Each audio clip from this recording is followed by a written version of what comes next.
didn't have enough. No. All right, I know what this is saying. Here's what this is. After special uses, right? 21 human. Then come back and read Yes. Good, how are you? amend the ordinance to allow something that wasn't. And then is Are allowed. you signing? Are you signing up to speak? Okay. No. Yeah. I gotta, Yeah. so something good comes out.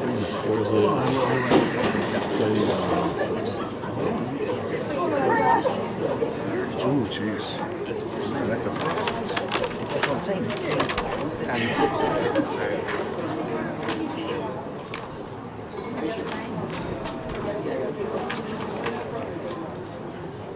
Hey, good. How are you?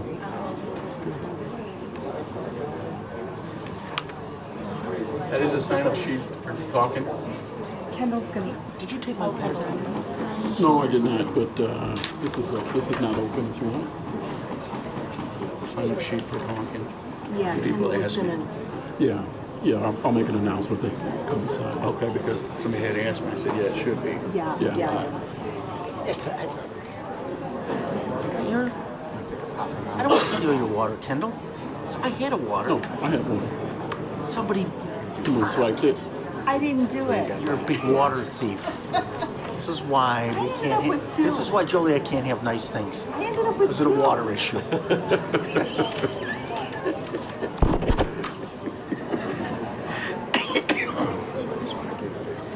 Hey, if you get peckish, Good for you. You planned. just I'll pick the good one not to come through. give me the high. They have these. Yeah.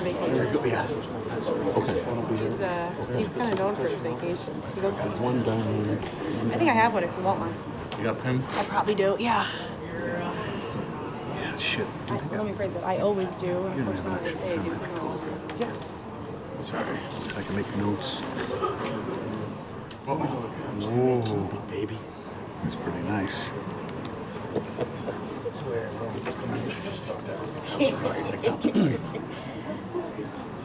At this point, I'm more nervous about going to the layover. All the people who I think at the are against it have no states. As soon as he comes around, just send him water. Yeah, this is I think my water. That's nice. Hold on. Ready?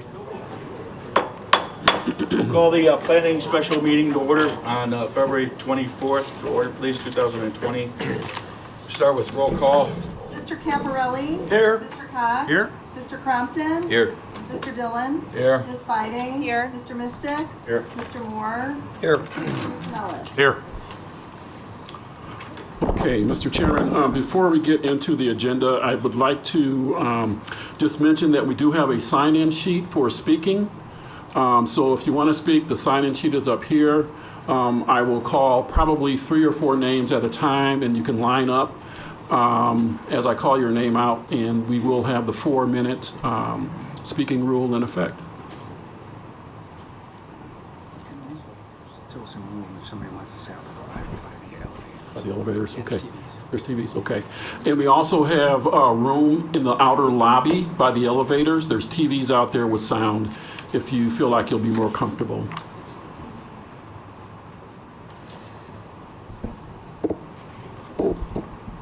Okay. First item on our agenda, Mr. Chairman, is, well, we don't have minutes. Okay. Citizens to be heard on agenda items. This section is for anyone wanting to speak regarding items listed on the agenda, except for items listed under public hearing. Anyone speaking on an agenda item is entitled to speak a maximum of 4 minutes. And again, that's items that are not listed under public hearing. Okay, Mr. Chairman, we have next old business, public hearing. We have no items. We have old business, no public hearing, no items. Under new business, public hearing, we have A-4-20, and that is the pre-annexation agreement for 1,260 acres with Eastgate Logistics Park Chicago LLC for Compass Business Park. The applicants in this matter, Eastgate Logistics Park Chicago, They are the contract purchaser and developer. Property owners Daniel Lee Ray Light, Wade Light, Shannon Light, Sally S. Weaver, Barbara L. Seagring, Nancy S. Johnson, Jacqueline D. Tyler, EGLPC Brown, Property LLC, Eastgate Logistics Park Chicago, VAB Farms LLC, Michael Brown, Rex Lori Dale and Robert Steffes, Joy Warner, Virginia Rubner, the estate of Donald Walden Sr. and Donald Walden Jr., Bernard Regal Jr., and Jean Williams.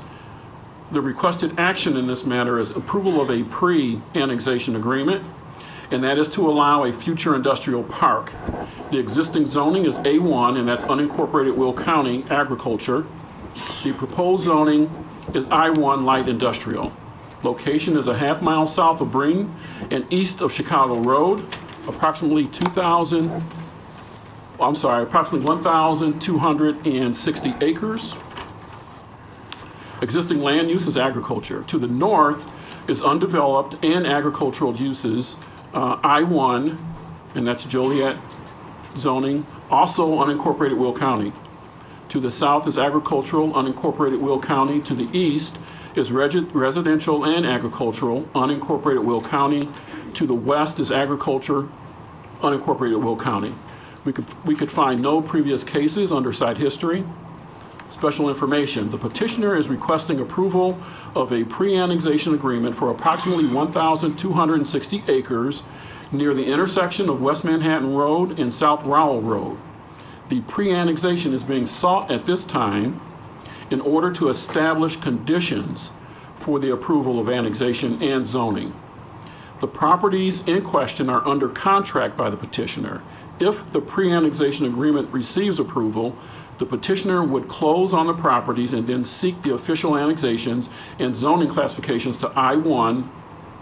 The former boundary agreement with the Village of Elwood expired in December of 2019 and has not been reestablished. The 103-acre site near the intersection of West Spangler Road and South Ridge Road was reclassified from R1B single-family residential and R4 multifamily residential districts to I1 light industrial district in November 2019.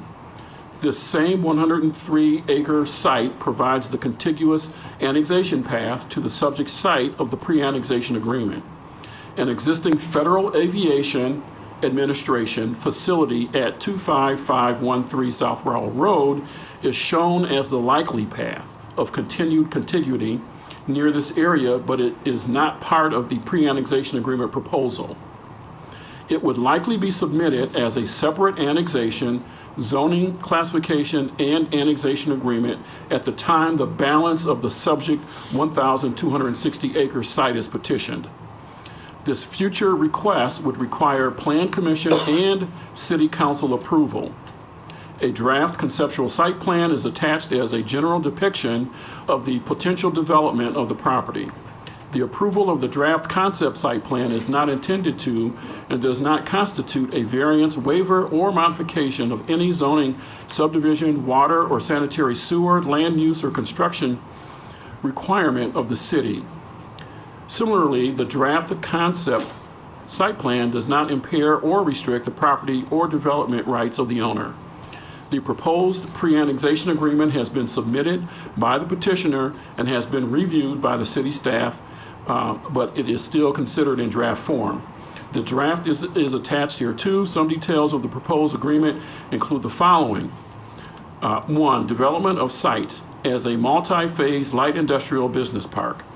2, future annexation and zoning classification. Annexation of the property to be incorporated within the City of Joliet corporate limits. Property to be zoned I1, light industrial district. Logical properties of future annexations to be included in the existing agreement. 3, granting of a special use permit to allow development of a freight terminal of no more than 40 acres, and that would be not north of Manhattan Road or adjacent to existing residential. Truck parking, trailer and wheeled container parking not to exceed 1 parking space per 1,500 square feet of building floor area. 5, landscaping, The owner shall comply with the landscape requirements established by the city at the time the property is developed. Such requirements being currently set forth in section 47-15E of the zoning ordinance. Residential buffer and use conditions. Number 6, a 60-foot wide berm adjacent to existing residential properties to include landscape material as required by the city's landscape ordinance. Objectionable uses shall be restricted to be enforced adjacent to residential uses. Number 7, development as per city subdivision regulations. The petitioner agrees that the development of the property depicted in the attached draft conceptual site plan shall be accomplished as per city subdivision regulations, except as may be modified within the agreement. 8, exterior lighting. Exterior lighting to be mounted parallel to the ground and perpendicular to the wall or poles and not tipped up or mounted higher than 30 to 35 feet. Exterior fixtures shall be cut off luminaries as recommended by dark sky or green globe guidelines. Number 9, Department of Public Works comments and responsibility for improvements. The city will not approve any development or building permits within the business park until the Walter Strawn Drive, Mississippi Avenue access to the development has been approved and is under contract to be constructed. Construction of a bridge over the Union Pacific Railroad and Illinois Route 53 is to serve as the sole access for tractor-trailer traffic to and from the property. If the approvals necessary to construct the bridge cannot be secured, a mutually agreed to alternate location can be found that would also be sole access for tractor-trailer traffic to and from the property. A closed-loop truck network will be the sole method of ingress and egress to and from the property by tractor-trailers. All public roads within the park shall be constructed to full widths. A traffic impact study will be required prior to subdivision approval and will need to be updated at least every 3 years unless otherwise required sooner. Traffic signal locations will be determined by the traffic impact study. Mississippi Avenue, Chicago Road, Rowell Avenue. 100-foot right-of-way dedication with 3 12-foot lanes, B612 curb and gutter, storm sewer and urban parkways, not open ditches, based on the traffic impact study, may need to be widened to 5 lanes, 30-foot high ComEd street lights, designed for 100,000-pound trucks, constructed with Portland cement concrete. Rowell Avenue, half-mile south of Mississippi, Manhattan. 100-foot right-of-way dedication with 3 12-foot lanes, B612 curb and gutter, storm sewer and urban parkways, no open ditches. Based on the traffic impact study, may need to be widened to 5 lanes, 30-foot high ComEd streetlights designed for 100,000-pound trucks constructed with Portland cement concrete. Brown Road, quarter-mile east of Chicago Road, half-mile east of Rowell Avenue. 100-foot right-of-way dedication with 3 12-foot lanes, B612 curb and gutter, storm sewer, and urban parkways, again, no open ditches. 30-foot wide ComEd street lights designed for 100,000-pound trucks, constructed with Portland cement concrete. Private roads, 3 12-foot lanes, B612 curb and gutter, storm sewer, and urban parkways, no open ditches. 30-foot high ComEd street lights. Portland cement concrete or bituminous asphalt pavement. Public utility, drainage, and ingress-egress easements required. Under miscellaneous, additional conditions of interest within the agreement will include building design standards, a learning and career center, traffic impact study, exterior meet and eat areas, exterior stairs, on-site pavement, paths, and sidewalks, electric vehicle charging stations, equipment screening, fencing, naturalized storm detention facilities, signage, project labor agreement, and affirmative action and local labor clause, support of enterprise zone and foreign trade zone inclusion, community enhancement contributions, nature corridors, greenways, and a community benefit committee. The petitioner has conducted neighborhood meetings for this proposal on February 18th and 19th at the VFW Stone City Post Facility. All public improvements and assurances will be required as part of any future development. City water and sewer lines are currently located near the intersection of Route 53 and Breen Road and would need to be extended to the property by the developer. Sewer and water connection fees, development impact fees, and fire and library district disconnection fees will be required. As part of the proposed agreement, the developer would pay an additional 33 cents per square foot of building constructed at the time of building permit. And that concludes the staff report, Mr. Chairman and committee. Kendall.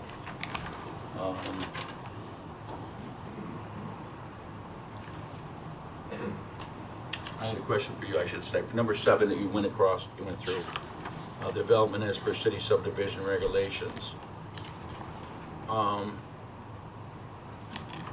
It mentions something about the city subdivision regulations except as may be modified within this agreement. What was modified that you know of? I don't believe anything was modified Okay. from the requirement of the subdivision regulations. Okay, quick question for you too. Dark sky green globe guidelines. Give me real quick. What is that? I don't know. Number 8. Those are lighting best practices, so that there's a minimum of glare. Is that around the buildings, in the lights. buildings, or is that on the roads? That would be in parking lots. Okay, Yeah. all right. And number 9 speaks solely about the bridge to be constructed over Route 53. And that's the only way to get into this property, correct?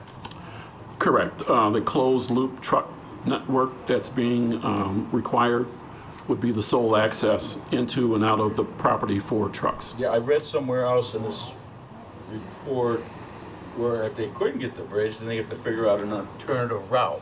Correct. Does anybody know what the alternative route is? Not at this time, no. Okay. All right.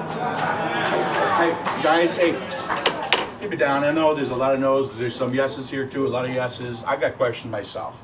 And I mean, there's a lot here that we have to go through as a committee, and I got my own questions. The bridge, and you may not know this. How wide are the lanes on the bridge, and how many lanes are there going to be on these bridges? Are these questions we should be asking the petitioner? I could, but he may know them too, because he's does the planning. If not, I can call the petitioner up. I would think the petitioner is better. Petitioner, you want to come up? Yeah. Who's the petitioner? Should we go through the presentation first? I can go through it. If you want to start, you have a presentation you want to give too? I was going to let the attorney start and then I'll follow, but to answer your question, 4 lanes plus a bike path. For the bridges? Is that 4 lanes? Is that total of 8 lanes total, or 4 just 2 lanes each way? 2 lanes in each direction. And that would be both of those bridges. That's the Hobo Bridge going in, Well, and the 53, or what? So our bridge that would lead to our park, yes, would be 4 lanes. Hobolt Bridge, I believe, is also being built to 4 lanes. Okay, all right. And I can answer any other questions if you want, or I can go ahead and start if you'd like. But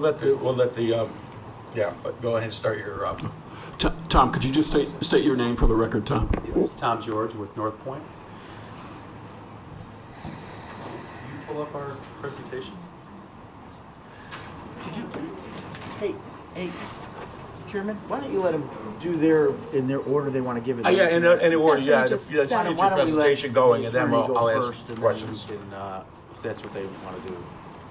This way. Yeah, Bridget already mentioned that to me. we can Thank get you. I have her right here next to me to hit me. Yeah, my name is Tom Osterberger. I'm one of the attorneys for Petitioner. I'm at 111 North Ottawa Street here in Joliet. You just met Tom George. Patrick Robinson of the Petitioner is also here. Bill Bowen, the engineer from Jacob and Hefner, is here. Tim Sjogren, traffic engineer, is here. And Joe Betas, an appraiser, is here. So I'll let Tom fill in the gaps here. But what I'd like to do real quickly is point out, you guys are, we don't have to explain the impact the intermodals have had. You guys see on a monthly basis or every other month, a distribution center looking to go somewhere, okay? So what the reason for that is the intermodal. It's not distribution in and of itself. There's no reason to believe that the consumption of the people in our area, the people in Illinois, the people that are served by these intermodals is going to go down.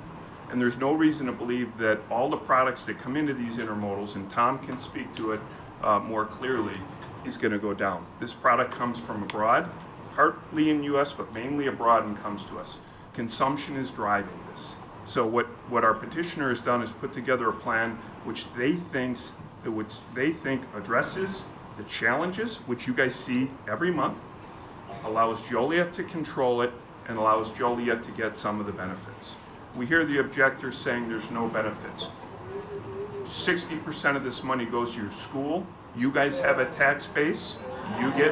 So we're going to hear this about how there's no benefit. But Joliet is a large community. You know how your planning maps look. This is the area near the intermodals, which has been going towards industrial and should be. And Tom George can explain that more. Before I turn it over to Tom, however, there's one technical point. You folks understand all the factors you look at to legally make a recommendation to the board. One of the things I'd like to pull out that isn't in Tom's wheelhouse is the value of the property in the area. So what we never want to see is an actual diminishment or any significant diminishment because of the zoning that you guys recommend approval for. We know when we annex and zone property to commercial, residential, industrial, that the nearby farmland goes up. That's indisputable because farmland, the development property has a higher value. But one of the things petitioner wanted to look at is the general houses in the area. What happens to the residential value? And for that, they hired Joe Bates, an MAI appraiser, who I'd like to come up briefly before Tom starts and give his opinion on that. Sure. Thank you.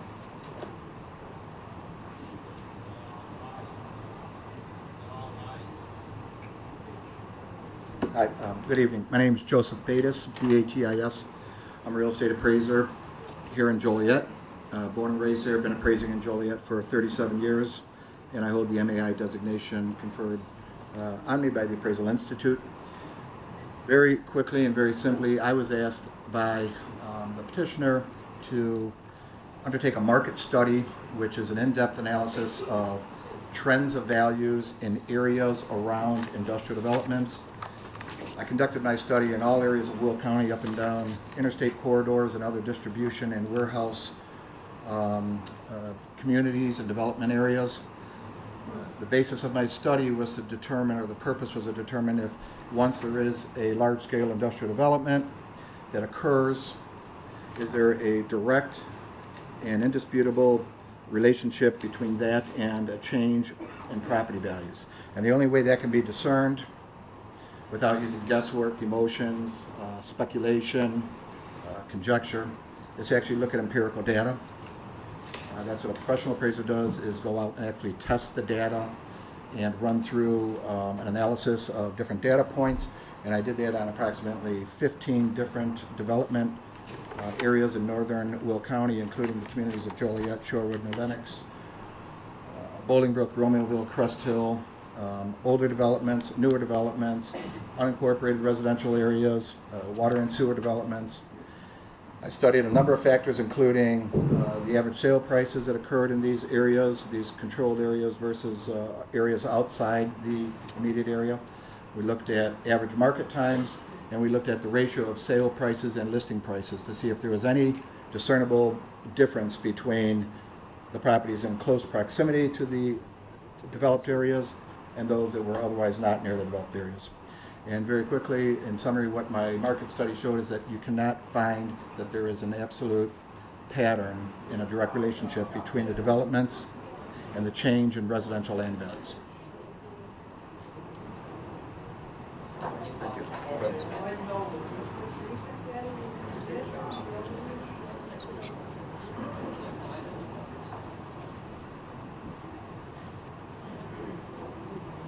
Okay, I'm back. So again, Tom George with North Point. and we have this ready to go, and you'll I don't, there should be a pointer up there, I believe.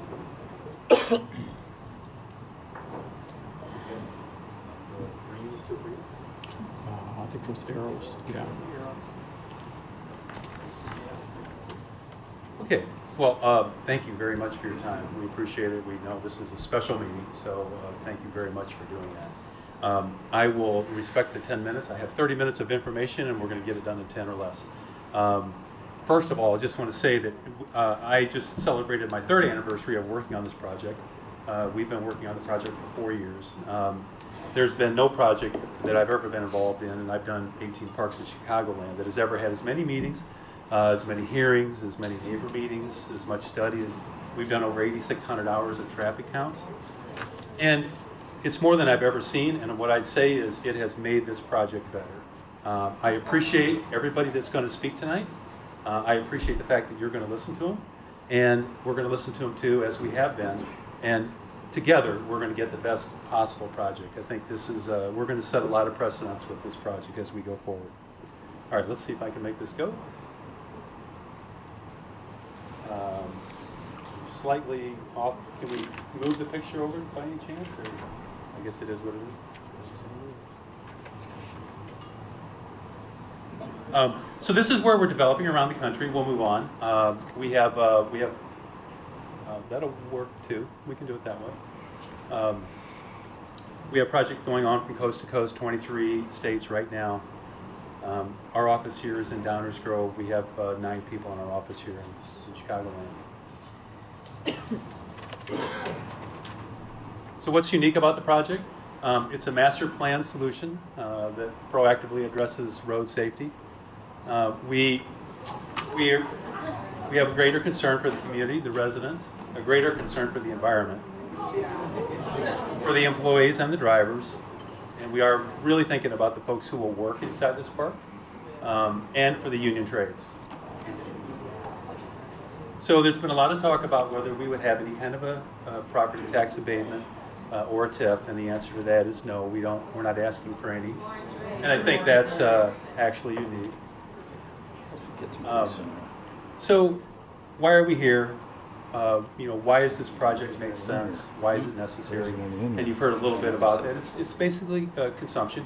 The Midwest is there's 85 million people here, and believe it or not, we're on the fast track from the Orient to those 85 million people and the 85 million people that are east of here. So the shortest path from the Far East to the United States is to bring that product across the ocean and land it in Los Angeles. That's the largest port in the country, the LA Long Beach port.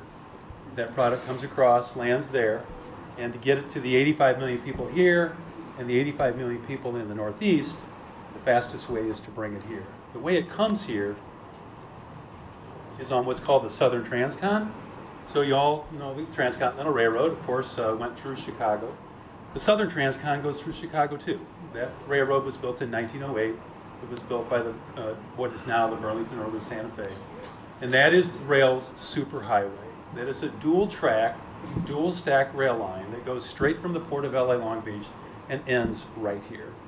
BNSF started when the Elwood Intermodal was being birthed 20 years ago. They started to build that line, to improve that line that was built in 1908 by widening bridges, widening tunnels so that 2 trains could go through at the same time, double stack. They typically can go as fast as 70 miles an hour. So it is truly a superhighway. It's a 5-day trip from LA to here by train. They've spent about $20 billion building that, and where that ends is right here in the Elwood Intermodal Yard, and then the same track extended up to the Joliet Yard. Now UP didn't go spend another $20 billion. UP actually rents space on that line from the Burlington Northern. There are at any time 300 trains on that track at the same time. So they end here. This is the Elwood Intermodal, built around 2000, and you can see the size of this. They've just expanded their capacity in the intermodal to handle another 500,000 containers. So they've grown from being able to handle 1 million to being able to handle 1.5 million, and they're coming. The second terminus is the UP in Joliet. And the UP has just closed their intermodal yard, which was located in Rochelle, Illinois, and they've redirected those 200,000 international containers to this location. So these two intermodals are going to grow by 700,000 containers if nothing else happens.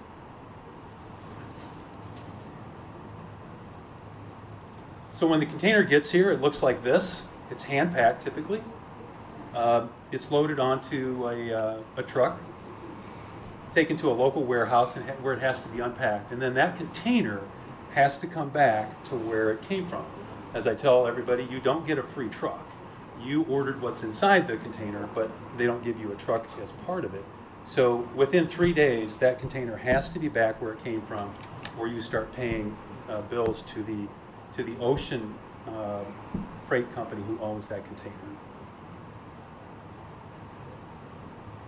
So one of the things we've been maintaining is that the business park, Compass Business Park, will actually reduce traffic, the growth of traffic on 55, 80, and 53. And the reason for that is, what ends up happening is the container lands, you have 3 days to get it out of the intermodal, or you will start paying premiums for leaving it in the intermodal. Within 3 days, you have to call a dray company. They will pick that container up and bring it to your facility. Let's say your facility is in Wilmington. They'll drive to Wilmington with that container, and then they'll drive back empty. So that's 2 trips. Within 3 days, you have to have unloaded that container and then call them again to come and get it.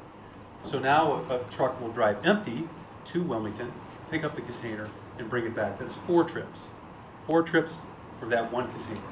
Now, at some point, an over-the-road truck will come, 1 trip to the warehouse, pick the product up, 1 trip away. So we've got 6 trips. 4 of them were just to get the container to the building and back. Try not to hit that. So if that's facilities in Minooka, if it's in Bolingbrook, if it's in University Park, 4 trips just for the container, only 2 trips for the truck. So our closed loop network, directly connected to the intermodal, would take those 4 trips and put them on a dedicated route that would not go outside. So the growing intermodals is going to create more need for warehousing, and if we don't create it directly connected, it'll be created outside. So the responsible community solution is to ensure well-planned, directly connected warehouse space for those, to keep those 4 trips off of all of our other roads.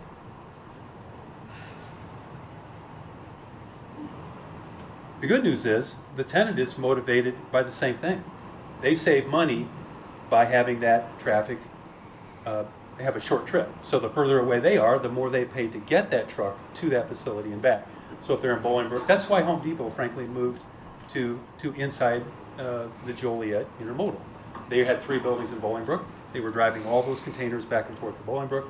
Now they're inside the intermodal, and none of us see that traffic.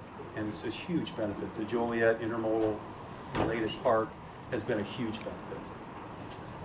So using numbers that we got from the Will County Community Friendly Freight Mobility Study, and using numbers that we got from the traffic generation that we spent 12 months working with IDOT to get approval on, we estimate that Compass Business Park in total would take 10 to 15 million miles a year off of 55 and 80 and other local roads.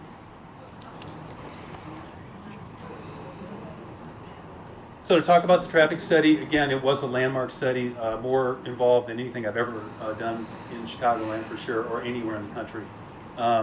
We just redid all the traffic counts, but again, we spent 12 months with IDOT because we developed numbers, and they knew because of the scrutiny of this project that they would have to further evaluate those numbers. So IDOT went out and counted Rock Run Business Center, they counted Shorewood, and they counted the third park.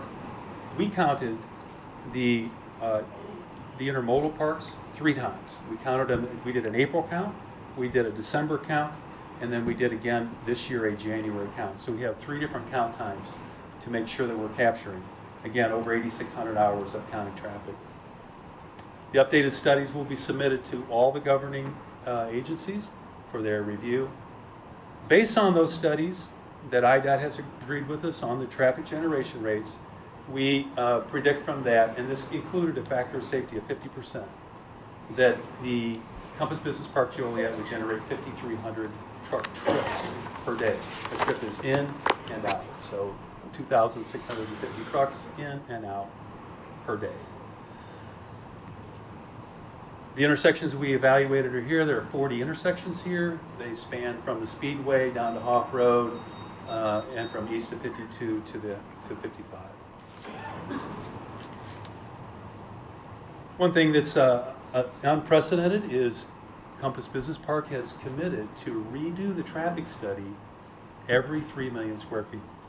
So if for some reason we're wrong, if patterns change, if something unexpected happens, which I think has happened on occasion, then we have to stop, recount the traffic with real numbers based on what we're generating, and then look at the improvements that we had committed to do and possibly change those based on that study. That is written into the agreement that we have in front of you now. Who's going to pay for the infrastructure and for those improvements? Compass Business Park is. So they'll pay for all the required infrastructure, a 4-lane bridge with a bike path, construction of all new on-site roads, construction of all existing on-site roads, the improvement of those, plus the off-site roads. So improvement to all off-site roads and intersections that are impacted by the park based on the traffic study. So one of the premises that the whole park has been based on, and this goes back almost 4 years, there was a lot of issue in Elwood with the business park there at the time. And so the requirement was we can't have any trucks outside of this park. They need to stay in a closed loop. So that's where the closed loop was born. This is what you see here would be the main entrance off of Mississippi. And that truck barrier would prevent the trucks. Now, one of the things that we know is true is there's a lot of places that tell trucks where they can't go, especially in this part of Will County. We want to make sure we take care of them if they get somewhere where they're not supposed to be, and we educate them. So one of the things we developed, and here's this is the road network in the park. And you can see our various cul-de-sacs where the trucks can't get out. But anywhere that a truck can get out, we'll be building this improvement. And what this is a cul-de-sac on both sides of a barrier. So a truck comes up to that barrier, realizes it can't go through, it can't get through. Typically what's happening now is they start backing up. Or maybe they do something even more foolish. They try to turn around in a yard or something like that. And God forbid, the cemetery, which is a huge concern of all of us. There's no question. So from those meetings, even with the cemetery, the idea is let's make sure we're educating folks, and let's make sure we have the ability to turn them around. We've even offered, if the cemetery would like to have something like that, we would certainly construct that there too. Anywhere we can educate, but then if somebody does make a mistake, we need to make sure that they don't do something, further. So that's the idea here. This is the Mississippi turnaround, and the idea here is to put a sign north on Mississippi from both directions to say, driver looking for a Joliet or Elwood address, turn east on Mississippi. We want to bring anybody in here who's lost their way and educate them. We don't care if they're coming to our park. We don't care where they're going. We're just north of the cemetery. We want to make sure that if somebody's looking for a place to turn around, come here. It's a large turnaround. It'll have signage in multiple languages, and it'll be staffed. And that was in response to what we were hearing about what was going on in the area. This is what we hope will directly connect us to the intermodals. We hope it to be the nicest looking bridge in the state of Illinois. That's our goal. Where's that bridge going from, to and from, right there? That right there is drawn at Walter Strawn. Another novel aspect is a community benefit committee. We want to have a committee that would be, the folks would be selected by the city primarily. We may select some, we have to mutually agree on that. But we want to have a committee that would meet on a regular basis and talk about the impact that the park might be having, talk about the benefits that the park can provide. So this is in the agreement, and we've got in there stated what the goals are, who the members can be, and we want to make sure we're coordinating community efforts, that we're listening and learning, that we're getting people jobs, that we're working with the unions to get folks into the unions, all these kind of benefits that we think a park in today's world can bring. We just want to coordinate that effort between us and the city and the community. A couple minor issues. Up in the northeast corner of the park, we have a conservation easement. This grew out of a meeting with one of the residents in that area. They were deeply concerned that we might actually go on the other side of Jackson Creek and try to build something over there. And we wouldn't, but I thought, well, let's go to the next step. Let's put a conservation easement on that area so that everybody who lives in that neighborhood knows that nothing will ever be built there. So that's what the northeast corner is there. In the center of the park, we have an opportunity there where we have a piece of the Manhattan Creek going through the property. And it's one of the few areas on this property that actually has trees. And so we want to take that area and turn that into a park that folks could use. This is in concert with your code. Your code requires some open area and things like that in some of the creek areas. Manhattan Creek isn't specifically mentioned there, but we want to make sure that we do that. So that's what you see here.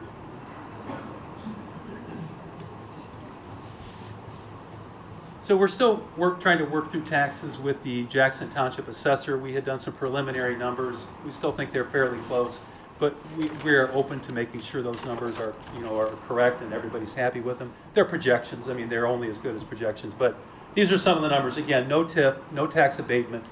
So these are the annual taxes that the park would be paying to the various entities. Of course, we're in the Elwood grade school district and would remain in the grade school district, and then we're in the Joliet Township High School district.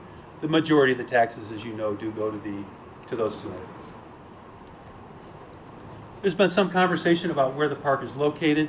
You see in the bottom left of that picture the Arsenal Road interchange, and the first dimension there, 2.5 miles. As the crow flies, it's much further driving, but as the crow flies, 2.5 miles east of there is where the Burlington Northern Santa Fe entrance is to the intermodal. Unfortunately, the train lines are where they are. Unfortunately, the intermodal was built where it was built. It's not on the highway. It's well off the highway. The second intermodal from that same interchange that it was dedicated to using was built 6 miles away. Compass Business Park is 6 miles east of the 55. So everything here is east. That's just where it is. From the new interchange that'll be built up on Hobolt Road, you'll be 3 miles as the crow flies to the existing UP. You'll be 6 miles, 6.6 miles down to the BN, and 7.6 miles to Compass Business Park. What's important here is that Compass Business Park is 3.5 miles from the gate of the BNSF. It is the closest of all the parks after the two existing parks, which are nearly, don't have a lot of space left. It'll be the closest that you can be directly connected to the intermodal.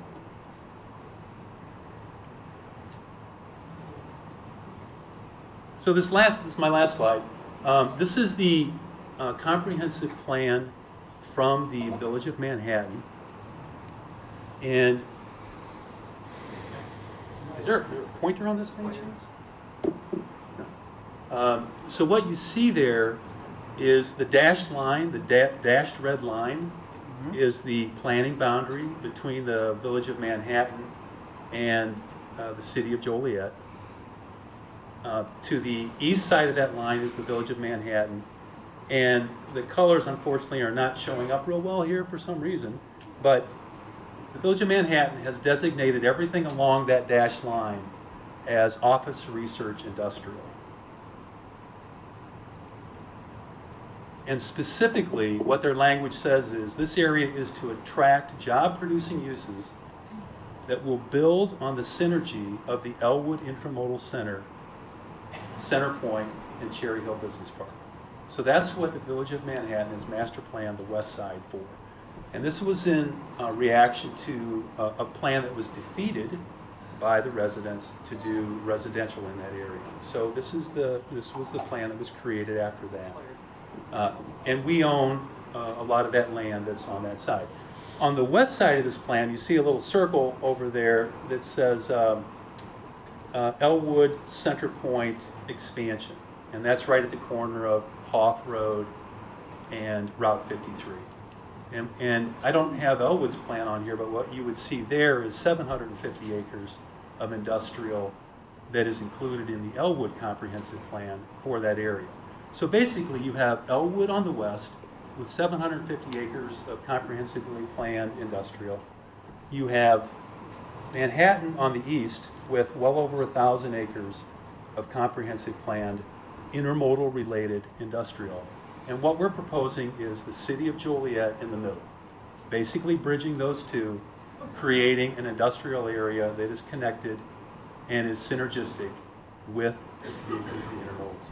With that, I am done. I will thank you again for your time and your patience. I know you're going to have a long evening, and I really appreciate it. We'll be here. I'll answer any questions that you have. Okay. I have a question.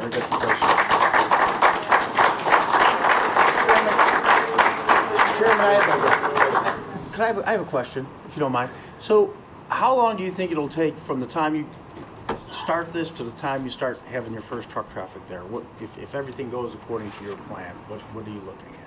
So the first building, would hopefully be built in 2021 and probably take occupancy in 2022. Okay. And what about the bridges? When do you expect those to be built? Well, by the requirement that's there, the bridge would have to be commenced before the first building and have to be completed before the first building would occupy. All right, very good. Thank you very much. That's exactly what I'm looking for. There was something, there's quite a few pages you guys got here. There was something I read in all these pages that if you couldn't get the bridge, alternative routes would be. Do you have? What alternative routes are they referring to? Right.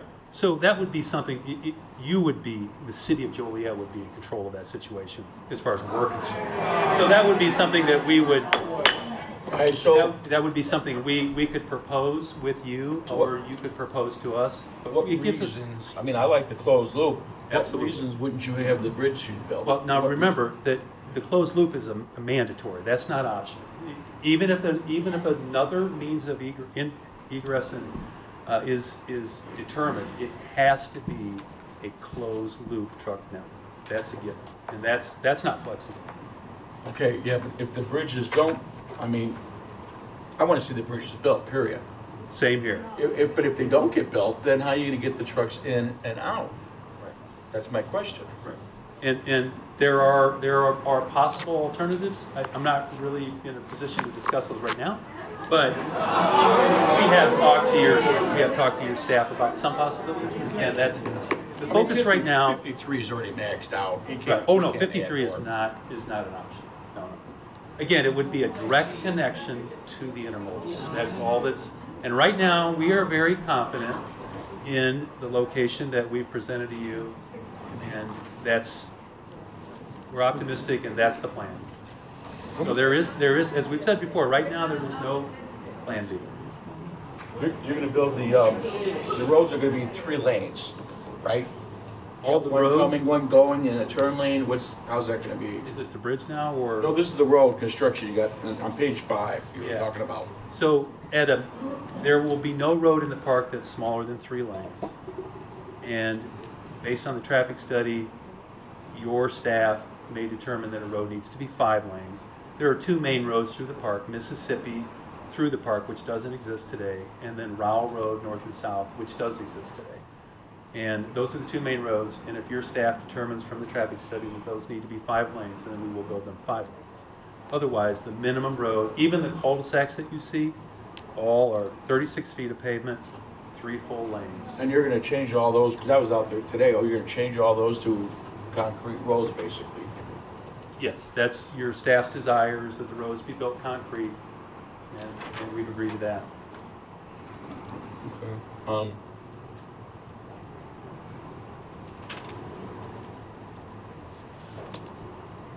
And on page 7, I know it's hard. Page 7, because I didn't know, you talk about reappropriating a recapture agreement. what are you referring to in that? Yes. Where it says the city, if it's executed, the city developer for one half of the construction cost. Are you saying the city has to pay for some of the construction, or? No, city. So a recapture agreement means we pay. And so if we're building on the edge of our property and there's somebody next to us, we pay to build everything. And then the city, if the city thinks it's appropriate that that lot is being benefited from it, then they would grant a recapture agreement on that lot. So someday if the land sells, then we would be paid back for that portion that we had done. So that's standard. Hey, I gotta get questions myself, guys, I can't hear that. So who would pay then, at that point, who's gonna pay you money for that? It would be another developer like us. So when we often buy land, and when we buy land, the first thing we check is what recapture agreements are in place, who do we owe money to? So did somebody pay to bring the water past that property to get to their property?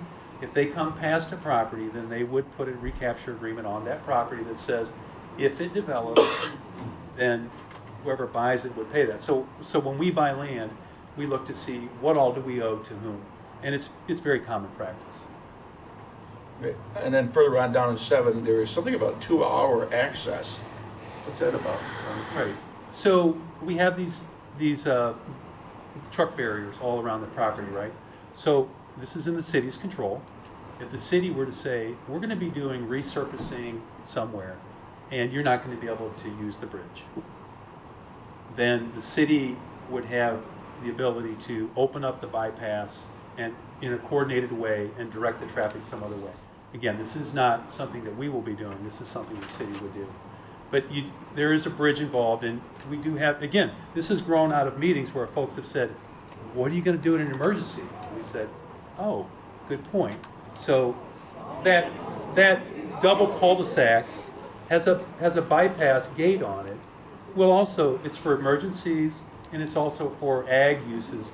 If somebody wants to go down the road in a combine that's way taller than that barrier, they'll have the ability to open that gate with the city's coordination to take their combine past that. Okay, Tom, you guys are gonna put in the water line and pay for that, the water and sewer lines, right? Yep. Okay, what size pipe are we doing for the water lines? Typically going to be 16-inch, I would guess. 16-inch? You know, that's kind of a standard, but again, that's up to your staff. I'm just guessing again. I'm hoping to go large in case there's ever a fire.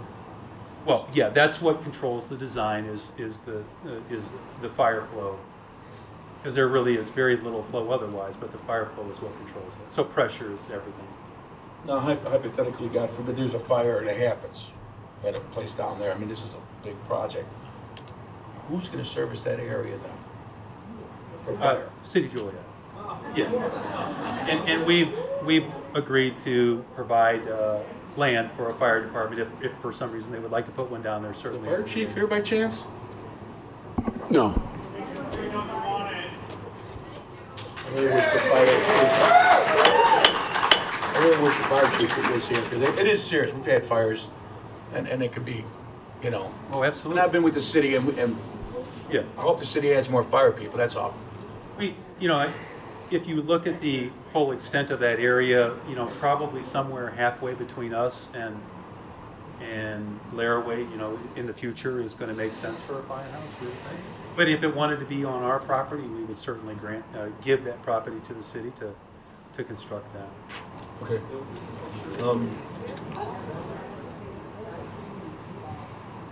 The answer to this, when you guys talk about, because I don't know, that's what I'm asking. Enterprise zone versus what is a foreign trade zone? Sure. What are you talking about foreign trade? We're not talking about China, right? Well, China would be considered foreign, I think. Well, I gotta ask. I just Yeah. gotta know, guys. So for example, I put a foreign trade zone on Rock Run. Rock Run is a foreign trade zone. You may not have known that, but it is.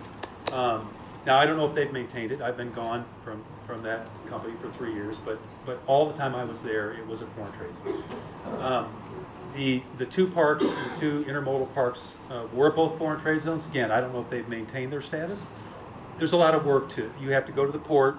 You have to get the port to enact a foreign trade zone for you. It's a lot of paperwork, and then every year it's a lot of paperwork. But for us, there's zero benefit to the developer. So there's no benefit to the developer at all. We don't save a penny by having a foreign trade zone. What a foreign trade zone is specifically for is for large manufacturers. So if you make something that has 20 parts to it, and those parts are imported from in the US and around the world. So anything that comes from around the world, you have to pay customs on the minute it lands in the US. So you'll pay customs on if 17 of those 20 parts come from around the world, the minute they land, you pay the custom bill on all 17 of those parts.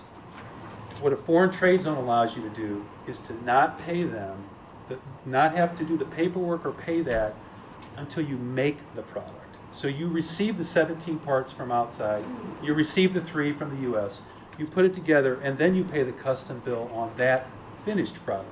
So let's say, for example, carpet. Let's say you're bringing in a part of it's the upholstery for a car, and when you're cutting it, 20% of it's wasted, right? It goes in the garbage because you're custom cutting it for the floor of a car. Well, the government through a foreign trade zone says you don't have to pay the duty on it until the car is done, which means you only pay on the 80% of the carpet that actually went in the car.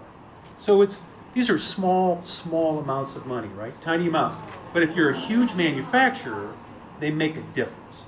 So the foreign trade zone is really for large employers, big companies who can take advantage of this. The other benefit it has is you only have to do your customs reporting once a week, which still sounds like a lot of work, but if you're an actual big importer, doing your customs report once a week is a huge savings. So that's what they're for. That's why I enacted it in Rock Run. We were very excited about it. Nobody ever used it. We never got a manufacturer of that type who had a need to do it. So there's no benefit to us. It's really to attract large employers. We don't know if we'll even get the status. We'll go to the port and ask for it. We may get it, we may not. It won't make any difference in policing. Like I said, you probably have no idea that Rock Run's a foreign trade zone. That's what it looks like. It looks like nothing from the outside, but it's a benefit to those large manufacturing companies. Frankly, we're sitting in a port, and that's a great spot for somebody to make something, and we intend to build the park to attract manufacturers. We intend to build an environment with jogging paths and everything else in it that somebody would be comfortable having employees of that caliber, and they would take advantage of a foreign trade zone. Do you have an estimate of how many people in the future may be working around there? Not counting the trade work, I'm sure, every day. Any estimate whatsoever? Current estimate is the fully built out entire Compass Business Park would probably employ 10,000 people.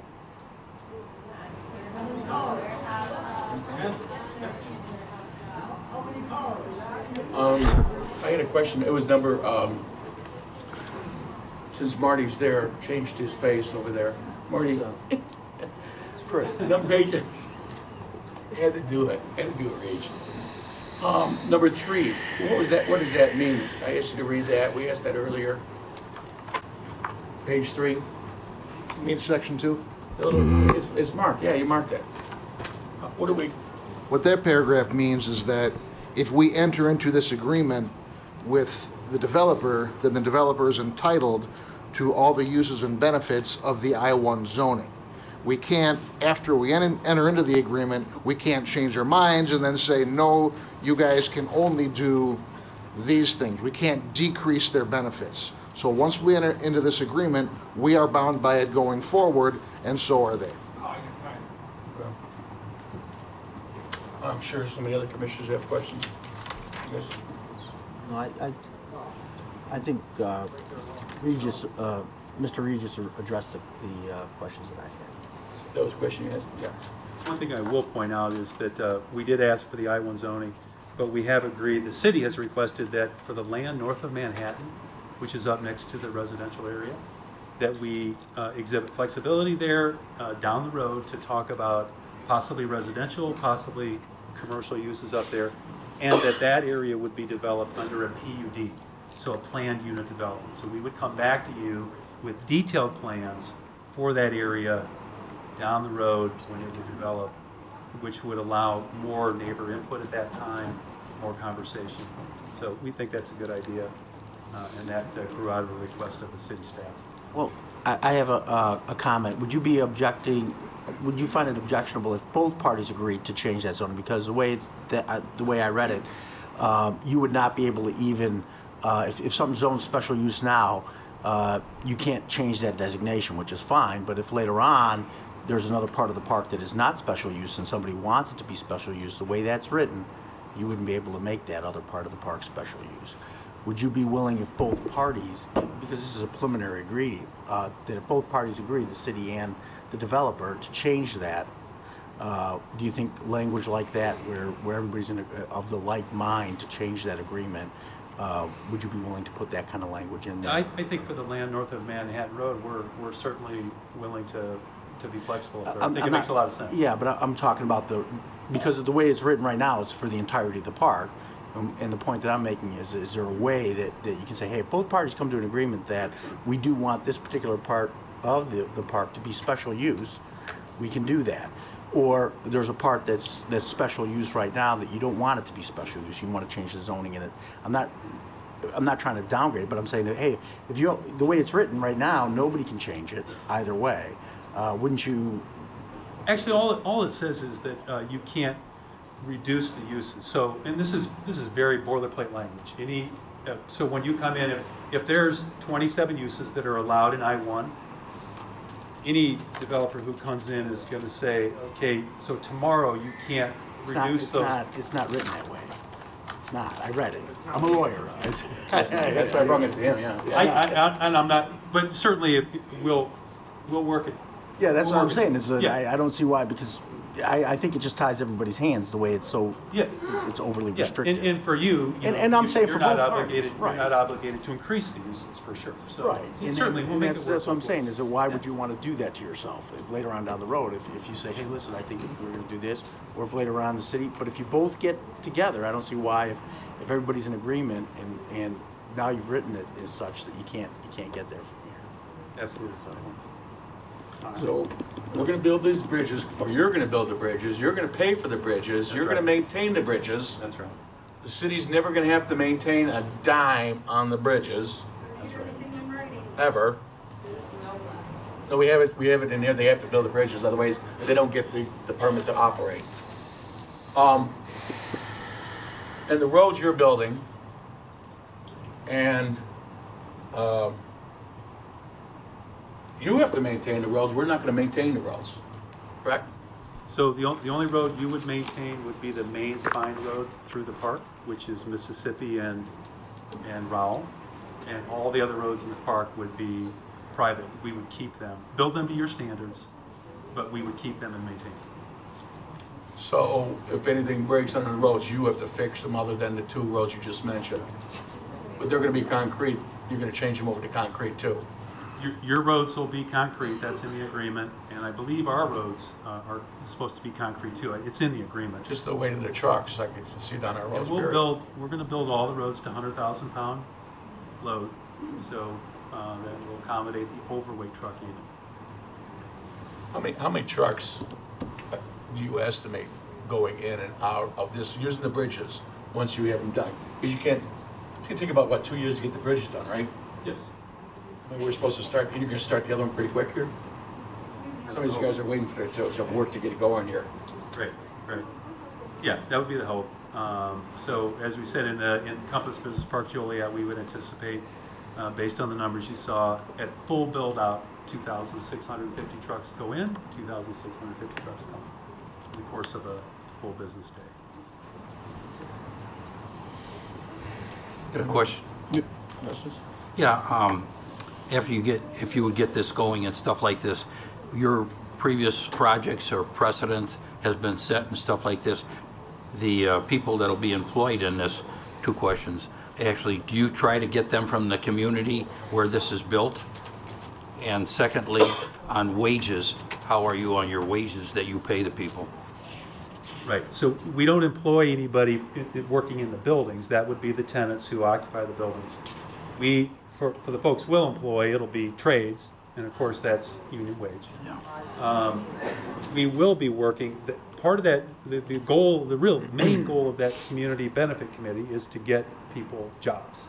So both working with the trades to try to get new people into the apprenticeship program, and then working with the end user to try to get folks permanent jobs. That's the goal of it. So we wanted to benefit local people to get them work in the facilities. And the way you do that is when you're dealing with people that you're going to be renting out to or selling to or stuff like this, that you impress upon them the value of the local. Yeah, and it's actually getting workforce people in front of them 6 months before they're going to move in. That's really the key.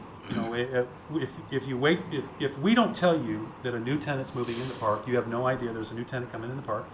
Nobody is preparing employees to take those jobs. So the idea with the committee is to say, look, we signed a new lease. They'll move in 9 months. Let's start talking to that company today on what kind of jobs they're going to need, and let's see if we can train people up to be ready for those jobs when they start. So we want to get the conversation going early so that you know what's coming, as opposed to, hey, you know, if it's a spec building, for example, a lot of times the community doesn't know until the company's moving in. And, you know, the building department might know, but nobody else does. So we want to make sure that folks who can interact with workforce groups know that somebody's coming, and let's meet with them. Let's see what kind of folks they need. So the people you're going to be leasing out to, though, it's going to be a priority on your part to be friendly acclimated to the community. Right. Yeah, and we're doing this right now on our project on the southeast side, and it's productive. We actually have a meeting, our next meeting is the 20th of March. And so this is something we've been doing on an ongoing basis. It's the first time we tried it, so we want to ramp it up and really formalize it here.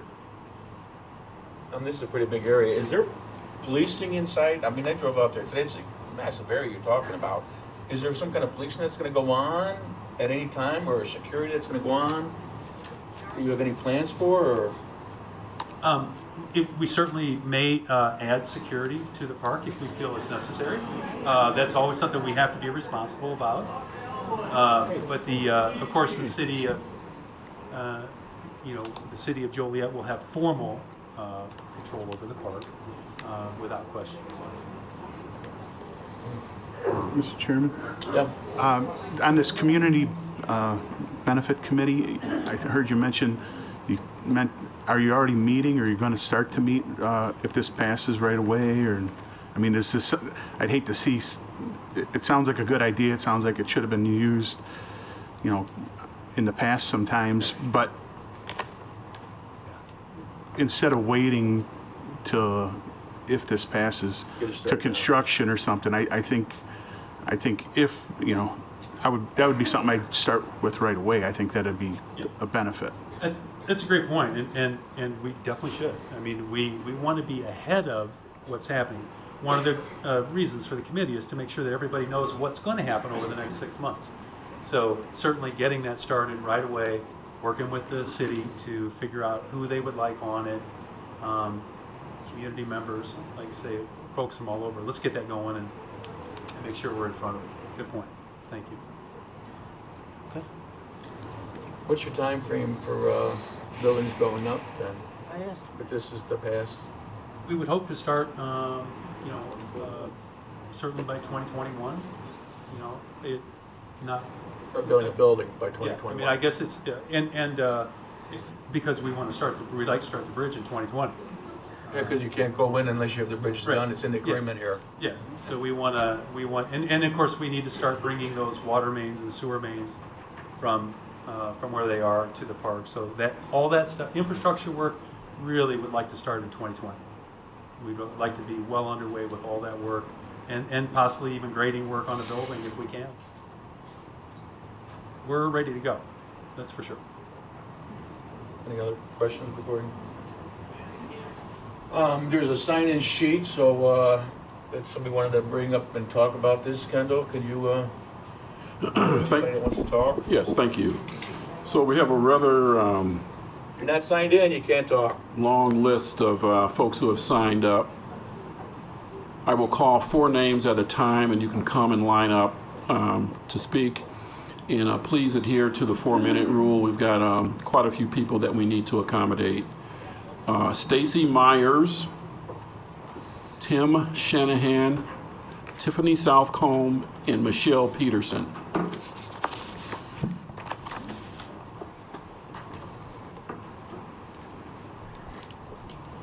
don't know which one of these actually works, so I'll just try to speak up. Good evening. Good afternoon. My name is Stacy Myers, and I am Senior Counsel with Open Lands. We connect people to nature where they live and have enjoyed a wonderful partnership in relationship with many government agencies in Will County, including that of Joliet. I'm here on behalf of my president this evening as a Lockport resident. We strongly recommend that this body vote no to the pre-annexation request before you to build and operate North Point Industrial Complex. It is too high a risk with exorbitant prices that will come back to you in tax dollars one way or another, to water, to health, and to quality of life. Before I start my remarks, I'm hoping that all of you have what I provided to this body as far as comments. I'm not going to read them verbatim to bore you to death. In addition to that, I would note, we've looked at the annexation itself, and we are concerned that there are a number of people that live near here that have raised a couple of issues. It appears that 2 of the parcels in the annexation agreement use cornering. According to a 1907 Illinois Supreme Court case, cornering is illegal and renders annexation moot. You cannot annex point to point or through cornering. There are a number of cases on point, including those in Will County, which affirm such. Anything south of that point should not be considered. Considering the area south of that point is vital to the operations of Compass.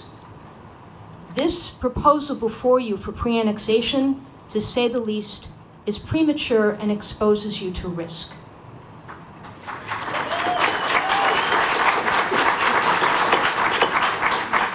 Moreover, the I-1 zoning, I think there were some great questions, and we greatly appreciate that.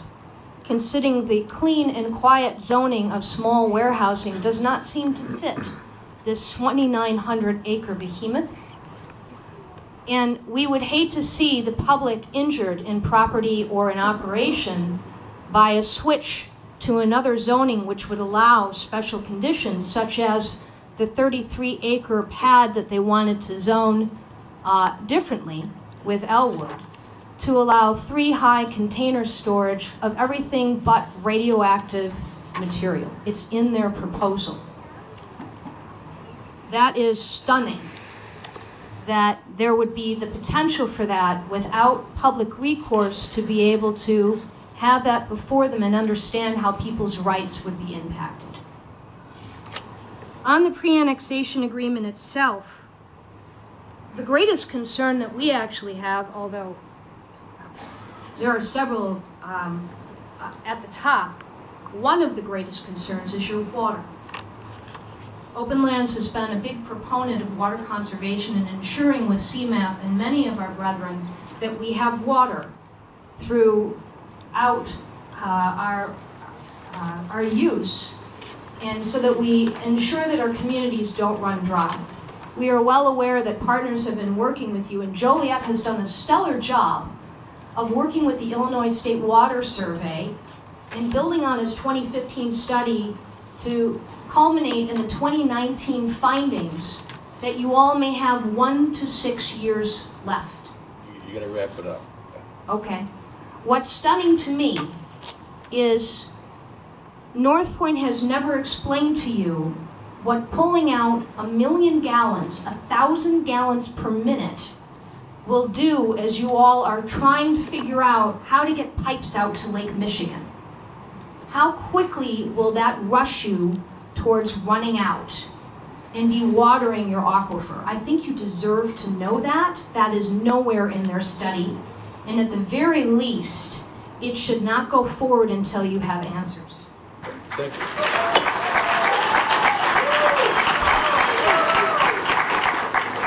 In addition, Admonish the North crowd. Point would intensify traffic. Ma'am, you got to wrap it up. It's way past. And let's hold the applauses to the very end, or the boos to the very end, please. Sure. You So wrap- I think you have my fact sheet. Yep. I would greatly appreciate if you consider all of those points, but in particular the financial risk for emergency services and other things that you will unfortunately bear the cost of, hidden or not. Thank you very much.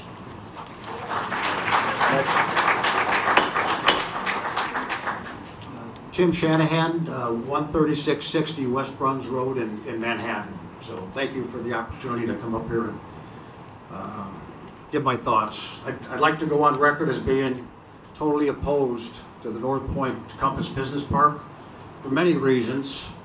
Probably many of the same reasons the following are also against it. Elwood Jackson Township, Elwood School District 203, Elwood Fire Protection District, Manhattan Township, Manhattan School District 114, and the lady just had represented Open Lands Conservation Organization, excuse me, Warehouse Workers for Justice, the Sierra Club, Badawin Alliance, Stone City VFW, and Manhattan American Legion. My main reason for opposing the building build-out is the increase in traffic. You know, they talked about trucks, but how are the employees going to be able to get to these jobs? And what they said about the jobs, I mean, everyone up there knows they're just temp to hire. I just was visiting a couple folks here. This is after about 5 months, we don't need you anymore. Go back to another temp. So hopefully somewhere in the southeast side of Chicago, they're doing something other than that. But I'd like to see that in writing. But the facts that Mr. George had, the study I had seen was 16,000 trucks a day, 53,000 trips per day.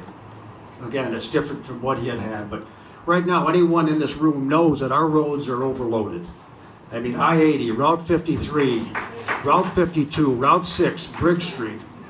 And when these roads are congested, we've seen that too. If you're stuck on 80, people will try and get off at Humboldt or they'll try and get off at Route 30. And when that happens, West Jefferson gets snarled, Route 30 gets snarled, Route 59 gets snarled. So now Mr. George talked about the closed loop and all that traffic in there, but a simple question, how do all of those goods get out to the stores? I mean, that's all that stuff coming in, how does it get out? That's the truck traffic that I think we're referring to. You know, this isn't a problem just for Elwood or for Manhattan, although it affects us the most. You know, anyone on the south side of Joliet, I think, would feel it too. And really, anybody in Will County that's driven around knows our roads are just overloaded. State Representative Larry Walsh Jr. and Pat McGuire did a fantastic job down in Springfield, getting some infrastructure money for Will County. I think right behind Cook County, we received the second largest amount. When I talked to Larry Walsh Jr. about the proposal, he's saying, you know, the money that we got was going to bring our infrastructure up to where it needs to be right now. Now you throw a monster development like this at it, we're even further behind. You know, I-80 bridge, you know, people are afraid to drive over it. People from the south won't come up to Joliet to shop because they don't want to face the traffic.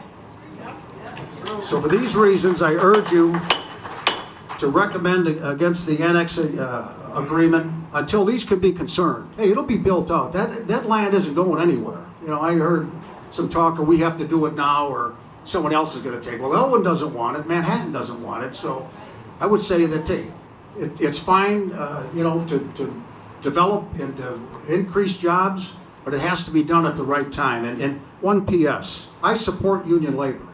I retired from 40 years with a company that was all Teamsters. My father was a local 63 iron worker. I had a brother in the local cement finishers, a brother in the carpenters. So when the project is good to go, I'm all for union labor, but it just has to be done at the correct time, and now is not the correct time. So thank you for your time.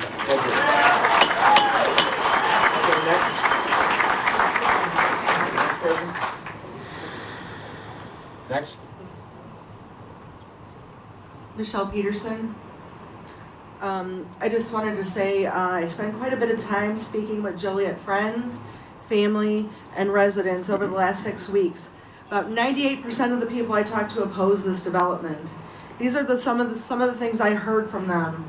The roads are horrible. What are they thinking? I've had 2 flats in one day trying to get around the area. My son drives. I'm scared he might not make it home. We don't need more warehouses. We need better jobs in the area. I don't think the taxpayers should pay anything for this. Enough already. I can't believe they're even considering this.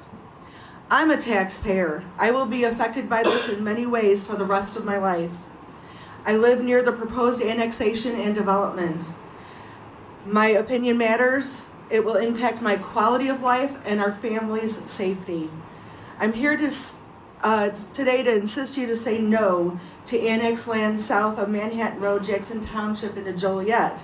All traffic will be on Route 53 and 52 or other small roads to get to and from the development. It'll just gridlock the area. The Joliet Council, as you know, recently refused to extend the boundary agreement. It expired, and in September, the mayor of Elwood was told that Joliet would be conducting a south side land use plan that would take 2 years to develop. You haven't developed that plan yet. There's no comprehensive plan for that area in front of you. You must vote no. I believe you also need to respect what Elwood has decided in rejecting the Compass Business Park regarding the project and developer in this location. It's 6 to 8 miles from the nearest interstate. Be a good neighbor and vote no. I work in a Joliet public school and travel to work there. I have not seen a current traffic study impact on the area for your review. If you annex it, it's going to choke Route 53 and cause unsafe conditions in an already problematic area. What really scares me is if you choke 53 with more traffic, it's going to make it difficult or impossible for me or my community to get to the closest hospital for help. There are no shoulders on 53 for the ambulances to get through, like on an interstate. What if it was you, your family, your mother, or someone that you love, your child? Your decision weighs heavy, and it's on people trying to get to the hospital. This is a huge public safety issue. Vote no.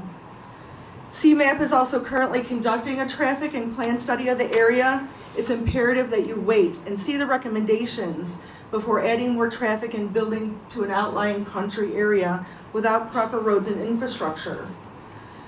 You all took an oath when you went into your office. If you look at the whole scope of the development in front of you, all the issues, problems, you have to make an informed decision of what's best. Best for the people of the area directly impacted by this proposal, and not a few. It simply is not in the right place. It belongs off a major interstate.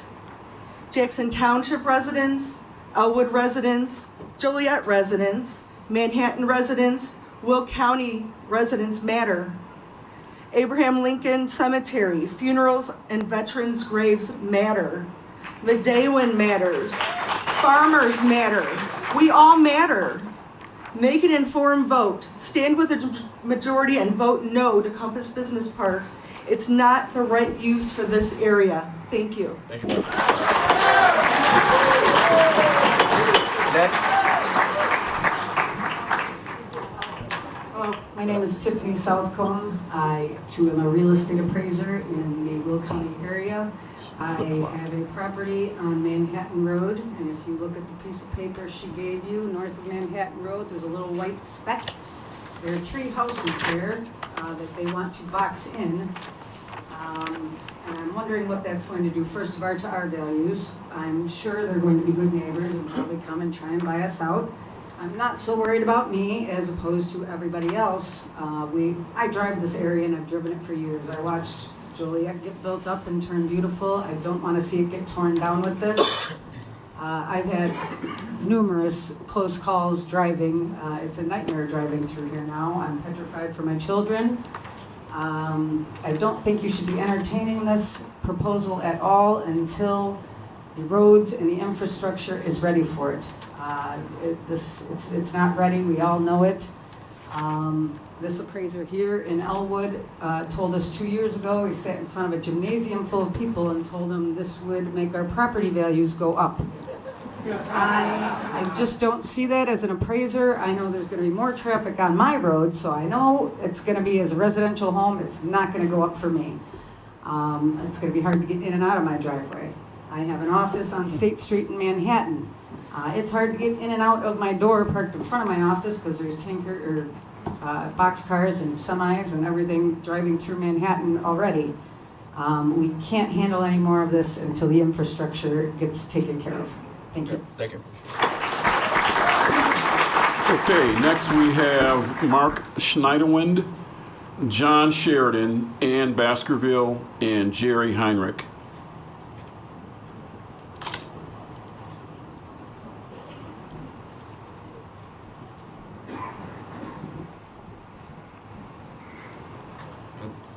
Thank you. My name is Mark Schneiderwind. I'm with the Will County Farm Bureau, 100 Manhattan Road here in Joliet. I appreciate the opportunity to be able to visit with you this evening in regards to this development.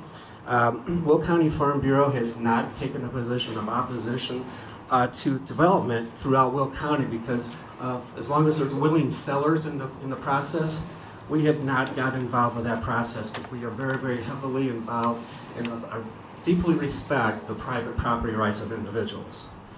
With that being said, we also had not seen the pre-annexation agreement proposal until late this past week. And with that specific thing, we had a few concerns that we wanted to bring up to the City Council here this afternoon. The closure of the roads is kind of a big concern for us because if you're going to be closing some of these roads, it's going to be limiting access to our farmer community going into their fields. And so we need to make sure that we have good access to those farm fields. There might be an alternative access to some of these, but it's going to come at a cost and time.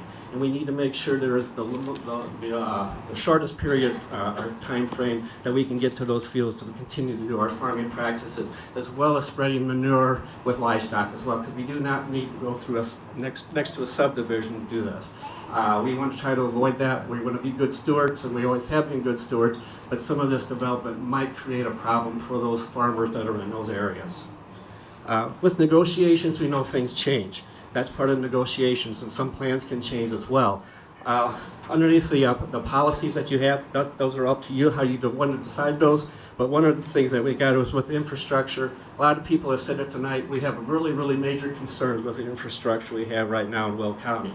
The problems that we're seeing right now are just basically a lot of traffic.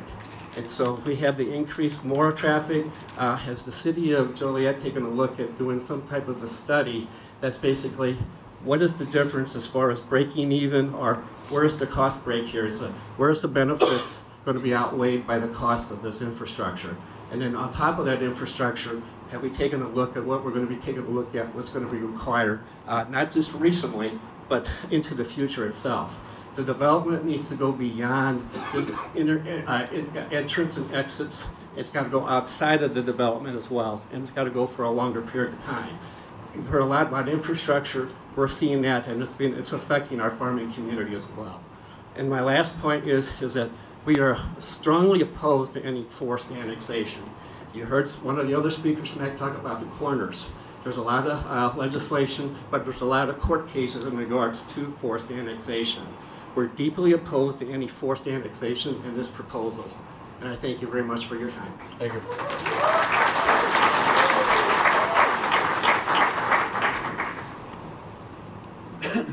Mr. Chairman, before I get started, I have a point of order. Somebody up the dais up here said that you had to be signed up to speak. I am very familiar with that ordinance on speaking, and you can have your city attorney check that out. That is not mandatory. It's requested, but it's not mandatory. If they do want to speak at the end of the meeting, or at the end of the list, they can speak. Okay, that's in the ordinance. All right, now my 4 minutes. My name is John Sheridan, president of the Cunningham Neighborhood Council. But before I'd like to start tonight, I'd like to thank the Joliet Central High School students, the future leaders of our community, for attending this meeting today. We currently represent the residents of north side of, near north side of Joliet. I have been told we have one of the larger monthly meetings being held by neighborhood organizations in Joliet. I'm speaking to oppose the 1,300-acre annexation. We recently did a survey of our membership, and the last question was, do you feel the city of Joliet should put a moratorium on building warehouses in Joliet, including not annexing the North Point 1,300 acres? 85% of the population in our area said, we don't want it. Yes, put a moratorium on there. Recently, the Herald News appearing before the City Council with the Marriott Hotel.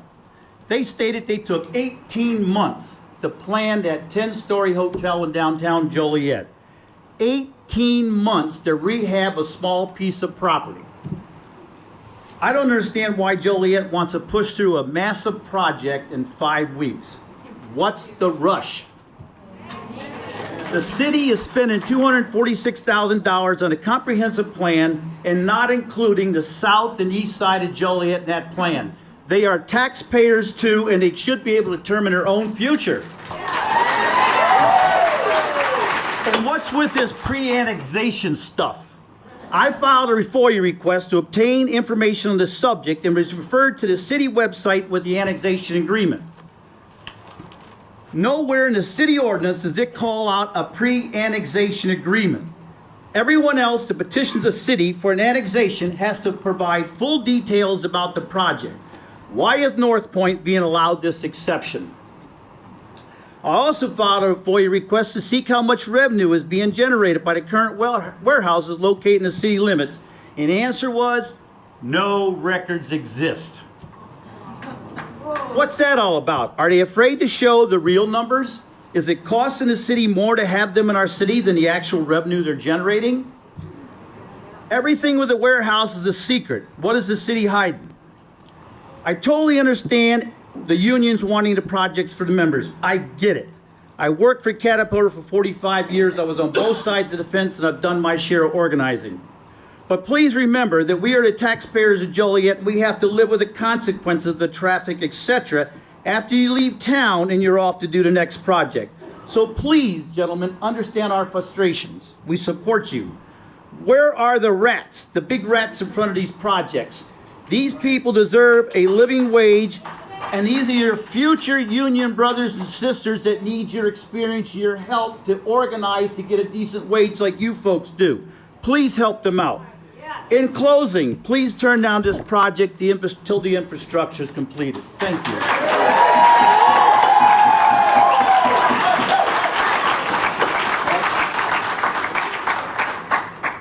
Hi, good evening. Thanks for the opportunity to speak. My name is Ann Baskerville, and I'm here on behalf of the Illinois chapter of the Sierra Club. Our members have worked on the prairie restoration at Medewan National Tallgrass Prairie for more than 2 decades. Medewan is the largest piece of open space in northeastern Illinois and a rare chance to restore tallgrass prairie on a large landscape scale. We ask that before annexing this property and zoning it industrial, Joliet complete its comprehensive land use plan and allow the Will County land use plan to move forward with public participation. We ask that you analyze how much land is currently zoned industrial and could be used for warehouses, such as property inside Center Point Joliet. Also, with the plans for the Humboldt Road extension, Center Point is in the process of purchasing land on Vitter Road. We ask that the comprehensive plan consider whether land near the Humboldt Road Bridge and inside Center Point could be better suited for warehouses than land near Medewan and Abraham Lincoln National Cemetery. Finally, and Mr. Moore, I appreciate your questions, everyone's questions about the workforce in the warehouses long term. I don't know if Warehouse Workers for Justice is here, but they've appeared before the City Council previously talking about the use of temp agencies and, what's the mechanism to ensure the long-term jobs are good jobs. It's known that temp agencies make it more difficult for union organizing because I have to organize all the workers from different agencies. So when considering what would be the best use of this land, I'd like to propose that, considering that there are tens of thousands of people working in the warehouses within 10 to 20 miles of this property, can we consider that we need to raise the working standards and pay of current warehouse workers so that warehouse workers could afford to live in the communities where they work if that's what they want?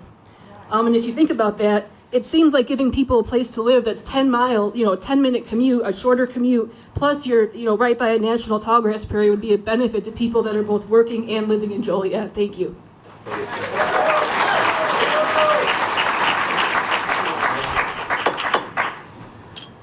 Good evening. I'm Jerry Heinrich, President of Medavin Tallgrass Prairie Alliance.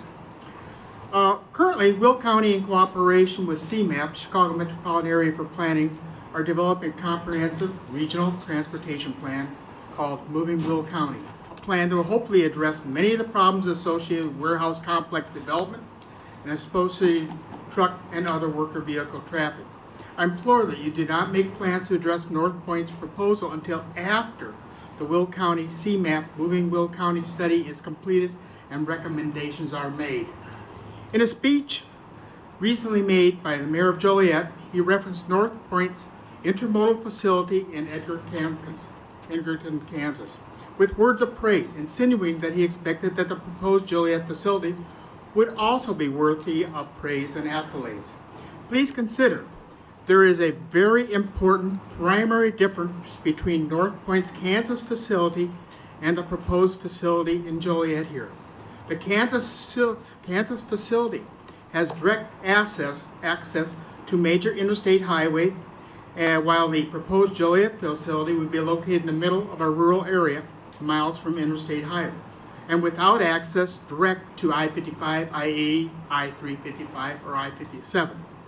Please act in a manner that will ensure that our local roads and highways do not become de facto warehouse development routes, and act to ensure that the lives of the residents of Elwood, Manhattan, nearby rural areas, and including Medavin National Tallgrass Prairie, Abraham Lincoln National Cemetery, are not needlessly impacted.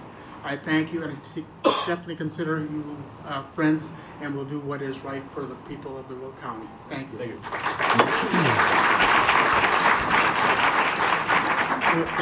Thank you. Next, we'll have Stephanie Irvine, Sandy Costa, Beth Lomar, and Martina Lomar.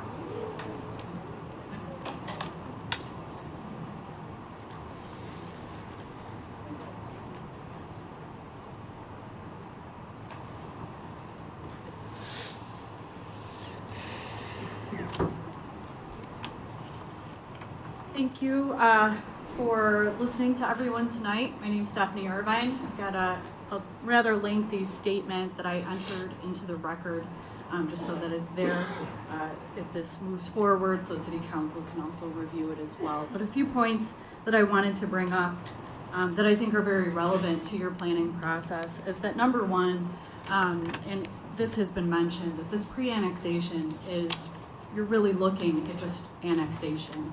And what you are being asked to do is to make a decision on an illegal annexation. Cornering is not legal, just as strip annexation is also illegal. So to make a determination to recommend a project that hinges really opens you up to significant legal liability. I'd also like to bring up that the annexation agreement before you asks you to make decisions about property that is not and will not ever be in the City of Joliet's jurisdiction. And that is with regard to the property where the bridge would be located. That is already annexed into the Village of Elwood.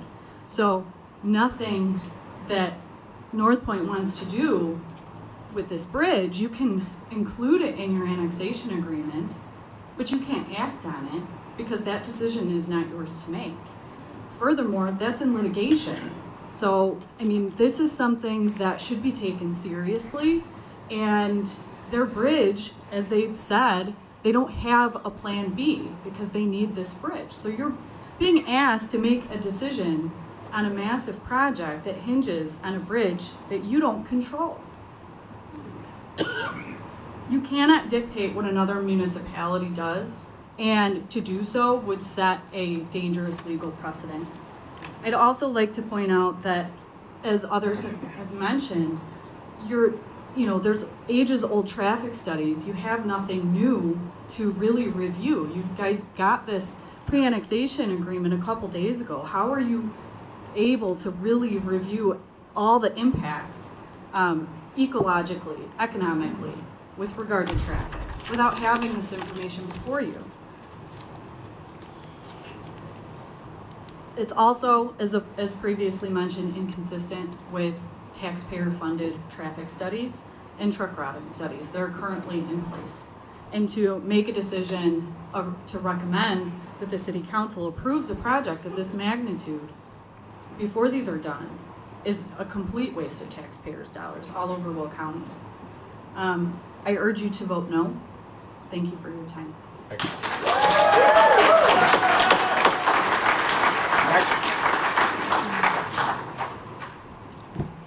Hello, my name is Sandy Costa. I have been a citizen and a resident of Joliet for 22 years. I am asking you for a no vote on any North Point development in all of its incremental annexations, purchases, and proposals. Creating jobs is great. However, there's no guarantee that the tenants of the Compass Business Park will create permanent full-time jobs with living wages and benefits. We have a lot of warehouse jobs already. No one can live with just that job. The property tax recapture that's in the proposal needs a lot of scrutiny, and it needs to be open to comments from Joliet residents. We're already looking for new water sources. We're already looking at an air quality tests that are very low near the trucking facilities that already exist. The roads we were talking about that they will access to get trucks in and out are major thoroughfares into the heart of Joliet, our culture, our businesses. There's also a lot of school buses and smaller businesses out there. The traffic is already dangerous. A lot of people complain about it. I brought with me tonight 22 petitions for a no vote on this park. We have a lot of acreage that's already zoned light industrial for warehouses. Why does North Point want all this other property that's already bordering homes, schools, and small farms? It's kind of turning into a monster, and it further threatens the safe environment for all the residents and any workers. I urge you to say no. Thank you.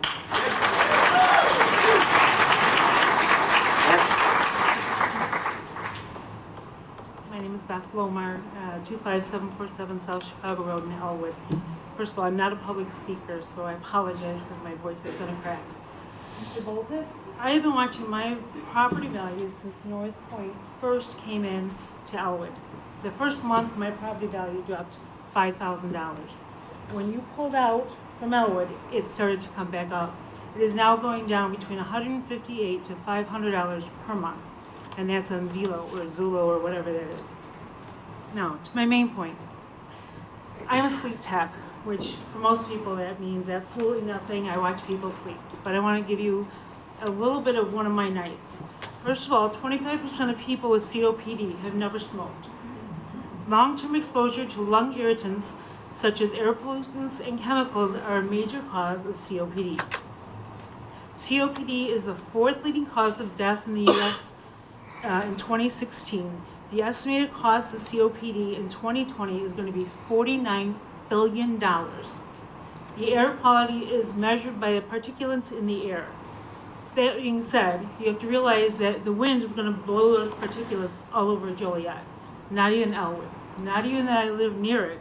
It's going to affect everybody. Now, to the reason that I am going to go into my sleep tech mode. When I went into sleep, I thought it was going to be a boring job. Well, one night, a couple years ago, I had a patient. She was 47 years old. She grew up in Chicago Heights. And when I got her into bed, she clicked. I have never heard such an awful sound in my life. Every time she would breathe, she would click. And it had to do with her lungs and the COPD.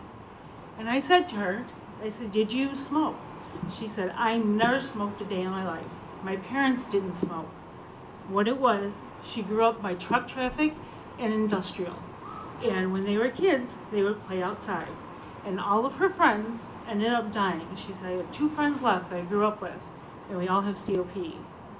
That night, I sent her out of the sleep lab via ambulance, comatose, and they ended up ventilating her. 47 years old. I just ask you to look at your own family. 1 in 4 of you will have COPD, not including your children and your parents and your grandchildren. And I certainly would hate to see any of that affecting your family, but it will if this comes in. Thank you.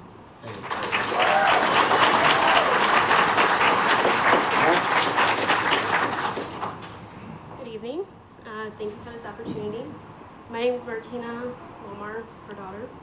I'm a senior at Joliet Central High School, and I live about a mile from proposed Compass Business Park.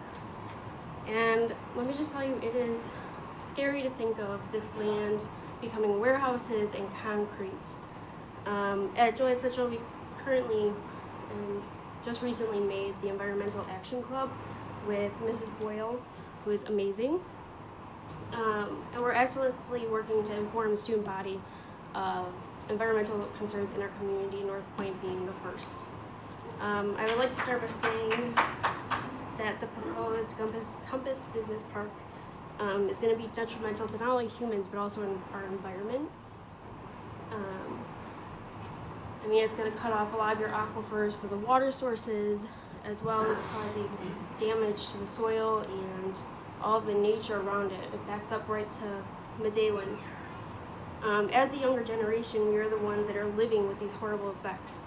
We're going to see an increase in asthma and COPD for people and children growing up in these conditions. I really hope that you take what I say and think about these younger generations at Joliet Central, as well as in Elwood, Manhattan, and Joliet schools, and think about what their future is going to look like. I also drive to school every day because my bus would end up being late from when they were redoing 53. Right now, traffic is horrible. I have to leave 45 minutes early sometimes because I never know what traffic's going to look like. I have come very close to being hit by a car, being hit by a semi, and getting run over, and I got a bigger car for that purpose. My parents said when my sister's last day came of high school, she called and said, I made it to my last day, and they said, don't joke about it because you got to make it home still. So I hope that you'll take what I say and what we say as the future generation from Joliet Central and take that and say no to North Point.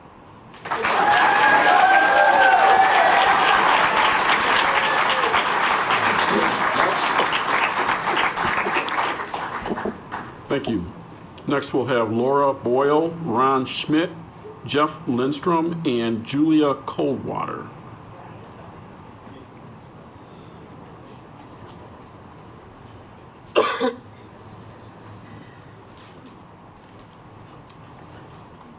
Hello. I am a biology teacher at Joliet Central, and I've been living in this area for about 2.5 years. I didn't hear about North Point until we moved into our house, and I've been following the situation since then. I have a long list of concerns about this project, including the proximity of the warehouses to schools that my children will attend, the increased traffic, the semi-trucks that get lost in my subdivision, and the wear and tear on our infrastructure, as my husband has to drive over what I not so lovingly call the death bridge every day to get to and from work. But these problems are things that people have been talking about for years. Tonight I want to talk to you about two other major issues with this project. First, the impacts to the environment. This project will sit directly across from the largest conservation site in the Chicago Wilderness region and the first ever national tallgrass prairie and the only one on this side of the Mississippi River. Taken with other protected sites nearby, there are over 40,000 protected acres. And we want to build a bunch of warehouses across the street from it. This is crazy to me. And it will have lasting negative impacts on Medewin, as well as the other protected areas. Next, a project of this size and scope will have a huge impact on the region's hydrology. The water cycle will be impacted by the additional infrastructure and warehouses. These changes to the landscape will increase surface runoff, possibly up to 10 to 20 times. There will be a significant decrease in water infiltration. This will increase the risk of flooding, as the runoff will have nowhere to go but the nearest stream. As the streams overflow, water will then generally move through the roadways. In addition to an increased risk of flooding, more pollutants will enter the water system. Impervious surfaces generally contain more hydrocarbons, contaminations, metals, spilled antifreeze. Normally these materials would seep into the soil and be broken down before recharging the groundwater. However, they will now wash into nearby waterways thanks to the increased runoff.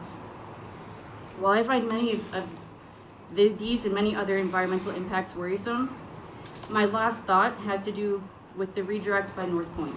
When Elwood said no, I thought their next stop would be Manhattan, but it wasn't. I'm extremely bothered by North Point turning to Joliet instead. I spent 8 years teaching on the far south side of Chicago and saw the lasting impacts of environmental racism and injustice as industrialization was pushed to the south and west sides of the city. And now we have North Point turning to Joliet. A quick Google search will show you Manhattan and Elwood are small, mostly white communities with higher median incomes compared to Joliet. Joliet is larger, there are more people of color, and studies have shown that people of color are more likely to be impacted by this type of development. They are more likely to be exposed to all types of pollution, like the pollution we would see from this project. And that is why I'm here tonight. These are the consequences of the project that will directly impact my kids in class today and my kids for the remainder of my career in Joliet if this project is built. You are a planning commission. Your goal is to prepare for the future. These kids are who you are planning for. I would ask you to think about the kids in Preston Heights and other Joliet neighborhoods that are already exposed to more pollution and more trucks because of the existing warehouses. And do what is right for the kids in Joliet that would inherit these problems if the North Point project is built. Please say no.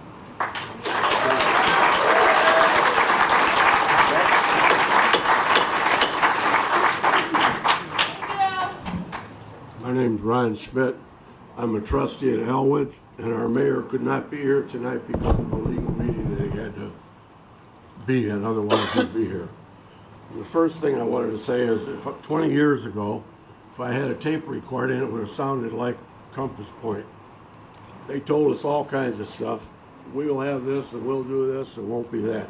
The number of trucks that they said is probably conservatively 12 times more than what they told us now, and that's conservatively speaking. Anyway, I also represent Abraham Lincoln National Cemetery, which is the best cemetery in the United States. I'm on the Friday squad. Now, 2019, Friday only, we do this 5 days a week. Friday only, we had 1,490 funerals just on Friday. We don't need a bridge affecting the entrance to our beautiful cemetery. It's bad enough we got a warehouse alongside of it. That's just another point. The other thing is, I'm a union man. I have a brother that retired from General Motors. I have a brother that retired from Caterpillar, and I retired from Ford Motor Company 20 years ago, so I've been around a little while. I don't want to throw rocks, but when you worry about putting up a job and working for a month or 2 months, maybe let's say 6 months, and leaving a town devastated, you better think about it, because it's not helping the community.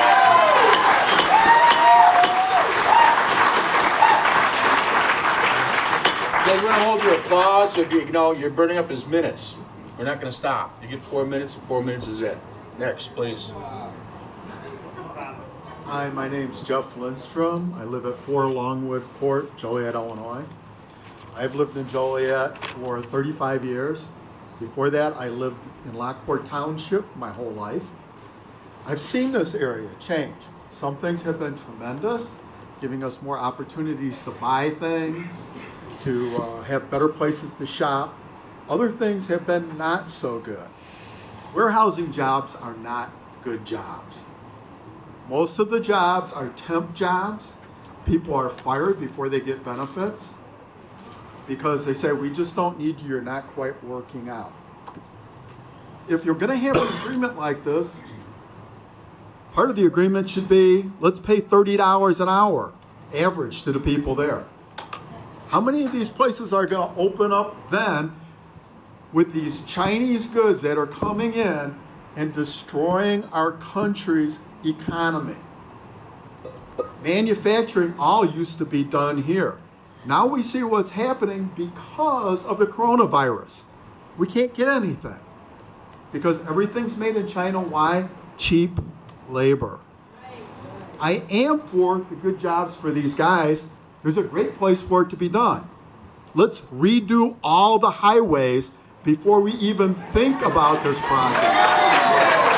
The I-80 bridge should be 4 lanes each way with a turn lane, not the way it is now. All the bridges should be redone before this happens. They're falling apart already. I live close to the Briggs Street thing, that there's another big truck proposal there.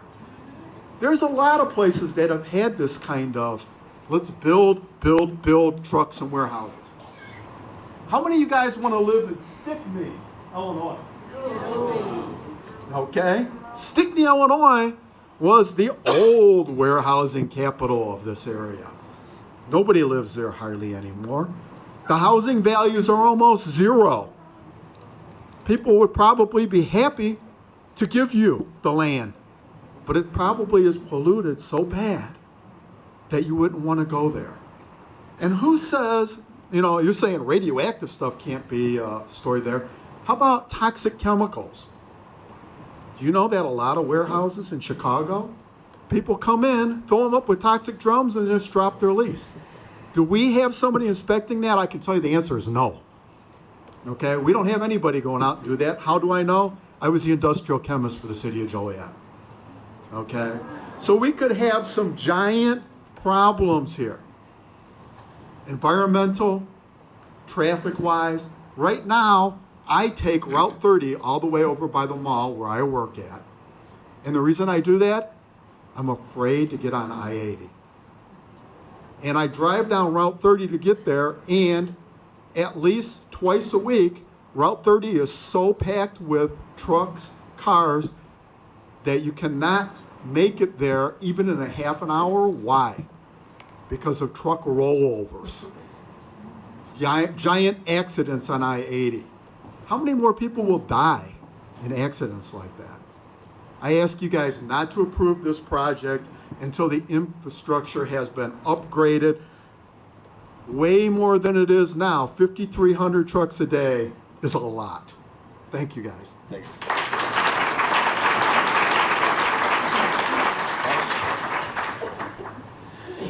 Thank you for allowing me to come before you. My name is Julia Baum Coldwater, and I am a resident of Will County. And I need to go on record that my husband and I are landowners who will be directly, negatively impacted by this project. We farm adjacent to the project, and for some reason, the project thinks that they're going to be able to go through the middle of our farm to have their closed loop. Again, we don't just adjoin, but if you were to look at the project proposal, they're making a lot of assumptions without any direct interaction with us. As a result, there will be direct injury to our property and our property values. There will be direct injury to a 160-year-old consistently run business, one of the oldest farms, historical farms in Will County. That project will virtually cut our farm in half, making it impossible for us to get to our own property. We are concerned on top of this, because we are directly impacted, that the annexation is illegal because of cornering. And because of the illegal nature of the annexation procedure, the way it's going on, my husband and I respectfully request that you reject this pre-annexation proposal. It is illegal. A couple of other comments I would like to make after listening to some of the things that were said today. An assumption is being made about Elwood's comprehensive plan, stating that on the supposed Elwood side of this project, that it was designated as industrial. I need to correct that. The whole area in Elwood's comprehensive plan, that whole area that is covered by the supposed originally, the original Elwood side of this project was designated as residential. There was a small amount of acreage at the very southern end that was proposed for potential industrial. So what you are being told is not true as far as the part of the project that you are considering right now and what it was originally intended for. I would also like to go on the record of saying that this is some of the most prime agricultural land in Illinois. And you're messing with an industry that is the top employer. The ag industry is the top employer in the state of Illinois. You still will have potentially 3,000 to 4,000 acres of farmland still being farmed in this area. And there will be a direct negative impact for all the farmers that are working in this area and intend to continue to work in this area. As a result of all of this, I ask you to please vote no for this project.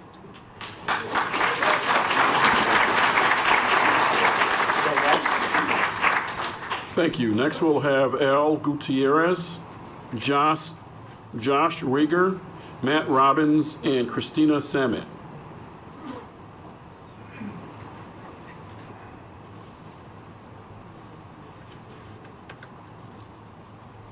Al Gutierrez, 19544 Sharp Road, U.S. Army veteran, 69 through 71, Union 72 through present. Lived in Elwood since 73. I want to ask, show of hands, are you there for this project? How many of you live in that area? Show of hands. Let's move on. Come on. Shouldn't it be? See in a Q&A, dude. You got something to say about the subject other than attacking the people there? We're not going to tolerate it. One thing I have to say, North Point's laughing at everybody because you took and bought in Ridge Road and Breen Road, and they told you they were going to build warehousing there, and they told City Council they would. At the meetings we had at Stone City, they said, we don't have any plans of building anything there. We just wanted to get Joliet to start annexing property for the big business park, right? You don't have any water right now. You have to bring a 16-inch main and probably 12, 10, and 8-inch mains into it. By the time you fill them, flush the main, and if it tests good, then you go to chlorination. If something goes off, you lose that water. If it fails chlorination, it'll be just like Ingalls over here in Broadway, where they kept running the water all the time, trying to get the main clear so they can pass their chlorination. Where do you get the water from? If you don't have it. Another thing, they got 10,000 cars they figure is going to be coming out of this project. Now that coupled with the 30,000 cars that come out of Center Point, and you got one truck patrol out there, no traffic control, because you wash your hands off with it. Also, they tell you about these national parks. Now, you says as long as everything's good, you know, the same way all the other projects are. None of them have got just natural ponds. They don't work.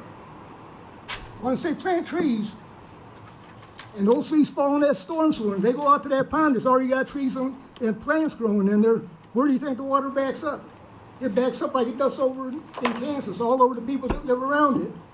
Now, I'm asking you right now to vote no, because you people aren't the ones that live out there. You're not the ones that are dodging different potholes on 53 every day and taking your life into your own hands. You won't send your kids across that road, I don't think. How many got kids that would say, I'd love to have them get their first driving experiences going down that road? I bet you none of you would. I saw something the other day that I thought was out of Smokey and the Bandit, where warehouse people coming out, and they were in slow lane, decided they wanted to get in the passing lane. But there was a pickup truck and a car, and it was probably 25 feet between them.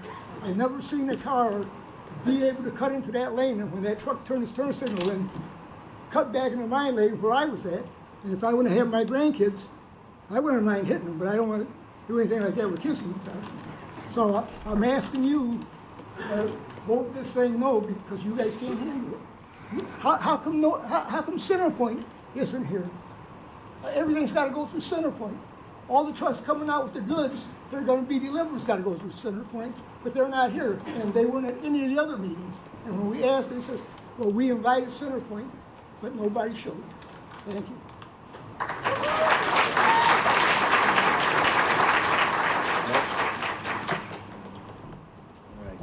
Good evening, Mr. Chairman, members of the commission. Thank you for the opportunity to speak. My name is Josh Wager. I work for an organization called the Indiana, Illinois, Iowa Foundation for Fair Contracting. We are a foundation that is dedicated to the betterment of the construction industry, and I'm here to speak on behalf of my organization tonight. We've been in business for 20 years. Here in Will County, we represent 2,200 workers that live in Will County and 150 contractors that employ those workers. And so what that means is my organization, we have an interest in the decision that you're going to make tonight.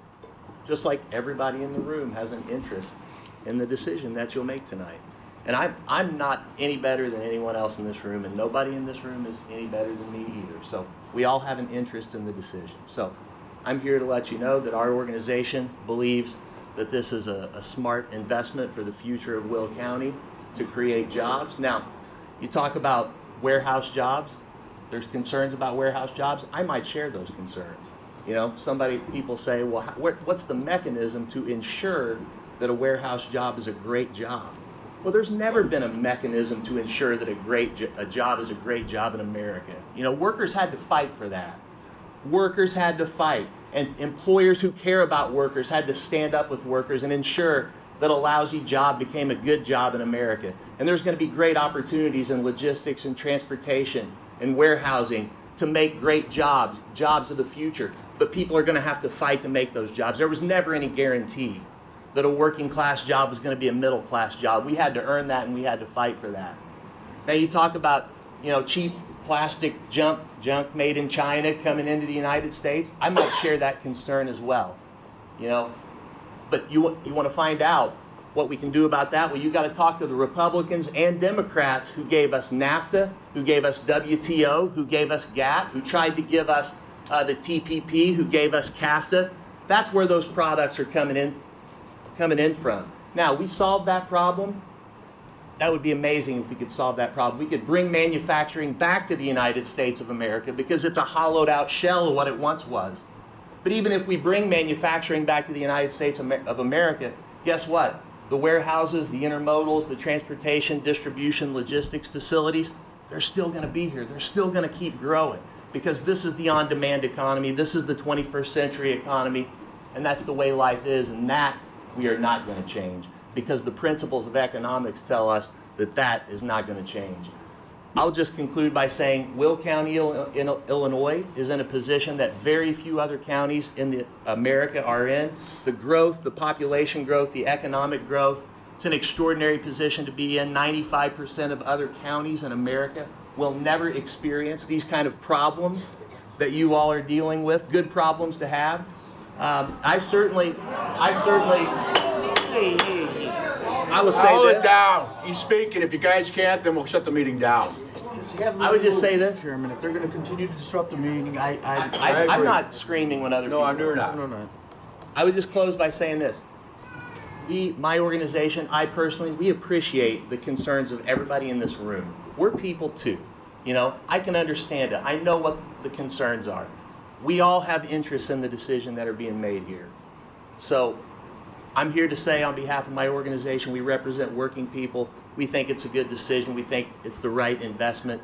But we appreciate and respect the concerns of everybody in this room. And we got to find a way to live together, one way or another, when it's all over. It's all said and done. So thank you. I live in Will County.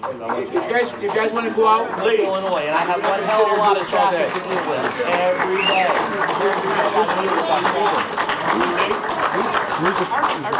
Please. We have two sitting outside. Yeah, right. Next.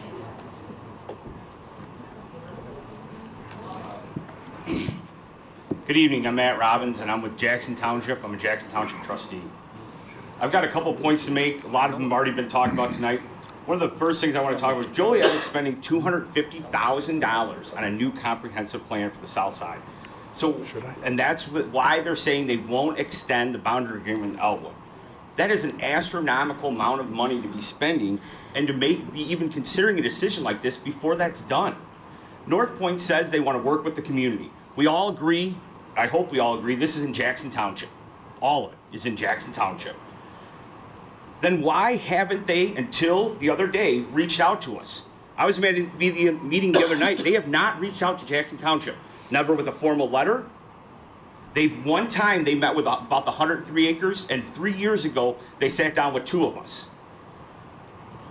Is it because I asked them in a meeting? We were always notified before when there was going to be property annexed into the village, into any village. We were always notified. We've received nothing. Jackson Township has received nothing from the city of Joliet, and they've received nothing from North Point. I have a question, Kendall. Does staff have a recommendation on this? We will not have a recommendation until city council. Okay. You have to have contiguity. And contiguity cites a significant part has to touch, no corner to corner, which has been a quote, which has been addressed earlier. I quote from the annexation agreement. The FAA facility on Rowell is the likely part of contiguity, the area, but is not part of the pre-annexation agreement. It would be likely submitted as a separate annexation. Then how can you even talk about south of there? You don't have it. They're stating they don't have it. You can't talk south of there. They can annex to that point. I fully agree with that. But after that, they cannot. Would you allow someone else to do this without the proper paperwork? This is a pretty big project to not have all the I's dotted and T's crossed. I keep hearing that this can't be done without the bridge. Do you as a board know how they will get to the park to the bridge? It has to be over a Village of Elwood road. They still have not talked to the Village of Elwood about this. I don't think that you guys would put up with that if that was going on in the city of Joliet. The bridge between the bridge and the park is 1.5 miles away.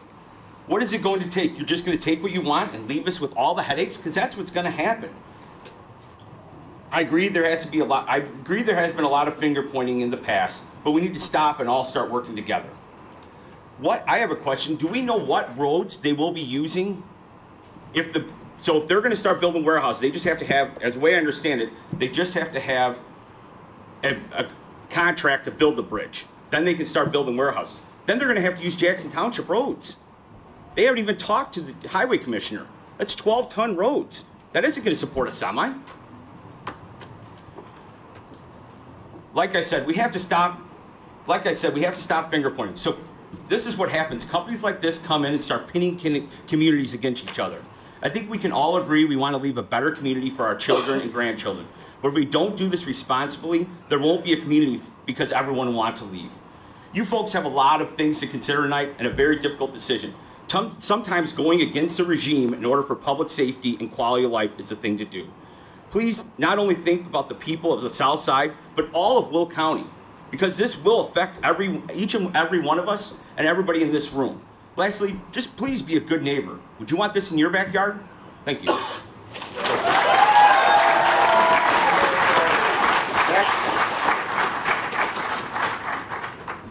Good evening, Christina Summit. I'm a Jackson Township resident. So at the beginning of the hearing a few hours ago, Tom Osterberger started his statements with, "You folks understand all the facts that you need to make a recommendation to the board." So I would really like to contest that statement by their legal counsel. This agreement has absolutely no details whatsoever to weigh the merits or benefits of it or the costs of it. If you ever had a chance to look at the annexation agreement that was submitted to the Elwood Planning and Zoning Committee, you'll see the difference. Where are the buildings? Where are the roads? Where is the traffic study? Where is the environmental impact study? These are all things that are North Point's homework they're supposed to pay for and do ahead of time and bring to you to help you make your decision. What they're doing to you right now is they're putting you in a position where you don't even know how bad the deal is. I think it's actually somewhat your prerogative if it's a bad deal and you want to vote for it. It's going to affect me. My property's on the boundary of Compass Business Park. But I understand if you have all the facts in front of you and you make a decision and you want to take a bad deal, that's one thing. You don't even know what the deal is. They don't tell you anything about these tax recapture agreements. They don't tell you anything about what Joliet is going to be responsible for paying for and how that will impact the community. So they're putting handcuffs on you to force you to take a bad deal before you even know what it is. And the reason why they think they're going to get away with it is because they have really good legal counsel. They have a lot of resources to sue villages and cities. They're doing it right now. They're suing Elwood right now. So that's a really good example of something that you need to know that you brought up, Mr. Chairman, at the beginning of this hearing. The alternative route to this closed loop traffic network, truck network, is not specified. What's the most likely alternative? It's Arsenal Road. It's in your backyard. It's much closer to Joliet than the current closed loop network that's suggested. It's probably very expensive to actually do it that way. It's not specified. They don't have any details in there whatsoever because they're doing something called pre-annexation. And I agree with one of the previous speakers. I was not able to find any legal precedents for pre-annexation, having the planning and zoning or the board sign onto an agreement that has no details. It doesn't make any sense. Why is this not a planned unit development? It was before. Why would this not be a PUD? We don't know because we don't know the details and how they argue that argument. It's not, there's no way to find that out without having the variances and the special uses and the tax recapture agreement spelled out completely. And so I would ask you to send them back to the drawing table, send them back, tell them to come with a proper agreement, and then you can look at it, and I'm sure that you'll think about it differently if you see some of these details that I'm sure are going to be in there. I'm absolutely 100% sure that there will be recapture agreements in there. Tom George said earlier today, no TIF and no tax abatement. That's because what North Point called it previously is a shared success strategy. They have different ways of formulating this so that they can get away with language like that. They can say no TIF. Well, it's not exactly a TIF, but who's paying for the police? Who's paying for the roads that are not in the park? Joliet's paying for it. Or in the case of these township roads, the township's paying for it. And so that the way that they're getting away with doing that and saying they're not giving a TIF is because they're not giving you these details and they're not doing these studies. I wanted to bring your attention to one part, excuse me, I'm really sick, of the agreement that does specifically actually say that they are going to look into recapture agreements. If you look on section 9B, page 12, they talk about oversight of infrastructure and recapture. It says if the city requires the developer construct additional amounts or increase capacities of streets, culverts, bridges, sewers, lift stations, water towers, or water mains than would otherwise be required to serve the property, then developer and city shall enter into appropriate recapture agreements. So this is in the current agreement already saying they're not paying for it. They are going to find a way to get someone else to pay for this impact that their development has on your infrastructure. This is downstream of them. This is due to them, and they're not paying for it. And then finally, there's a really alarming statement in here which says, notwithstanding anything hereon to the contrary, to the extent of any conflict, ambiguity, or inconsistency between the terms, provisions, or standards contained in this agreement and existing in city ordinances, this agreement shall govern and control. So how does that work? How do you have an agreement that has no details in it, and yet you're expected to sign an agreement that says, oh, if there's a conflict between this agreement and the ordinances, the laws of Joliet, the agreement actually takes precedence? I think that actually needs to be looked at by your lawyers, and I think that this is a trap for you. There's absolutely no reason that you should have to make this decision without full information in front of you. Thank you.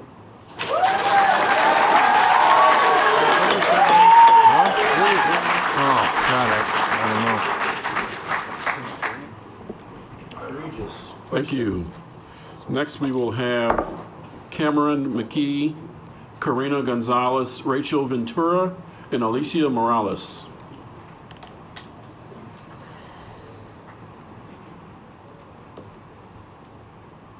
Hello, my name is Cameron McKee and I'm a student at Joliet Central High School. I've noticed that the main argument for North Point is the concern for jobs, that preventing North Point would also prevent the creation of jobs. But this is such a closed-minded thought process. If you anticipate the future, you will see all the opportunities for the green industry and environmental protection. There is so much potential in this city, in the natural areas, the historic homes, the wildlife. If you're worried about warehouse workers and truck drivers, consider how they can be able to work in environmental preservation, making solar panels, building sustainable homes, etc. Instead of funneling all of our taxes towards these destructive business parks, you should be working towards revitalizing the city. Imagine how beautiful Will County can be in the future. North Point will degrade it, not support it. Just look at what the Louis Joliet Mall did to downtown Joliet. It's a fun mall, sure, but it's taken away all the jobs here. Imagine how great this city could be if we focused all our attention here. But I digress. When you look in the long run, environmentally sustainable jobs are just that, sustainable. Making Joliet into a green and hip town would bring in so much foot traffic and the potential for good jobs. Saying no to North Point could potentially provide far more jobs than supporting it. If you only think about a short-term contract, you're not planning for the rest of your life, our lives. You're letting the facade of immediate jobs blind you. And I thought us teenagers were the ones who sought instant gratification.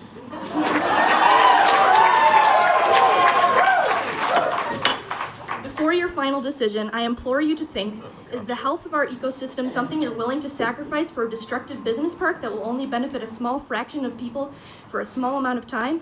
Is this instant gratification worth the detrimental impact on our environment in the years to come? My future children don't think so. The thousands of wild animals in our area that are dwindling exponentially each day don't think so. I sure hope you don't think so either. Thank you.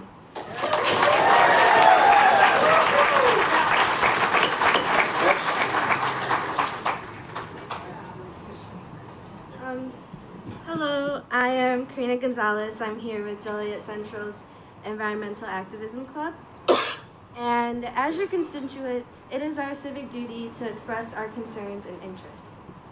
As a representative of Joliet, it is your job to represent us and act in favor of our needs.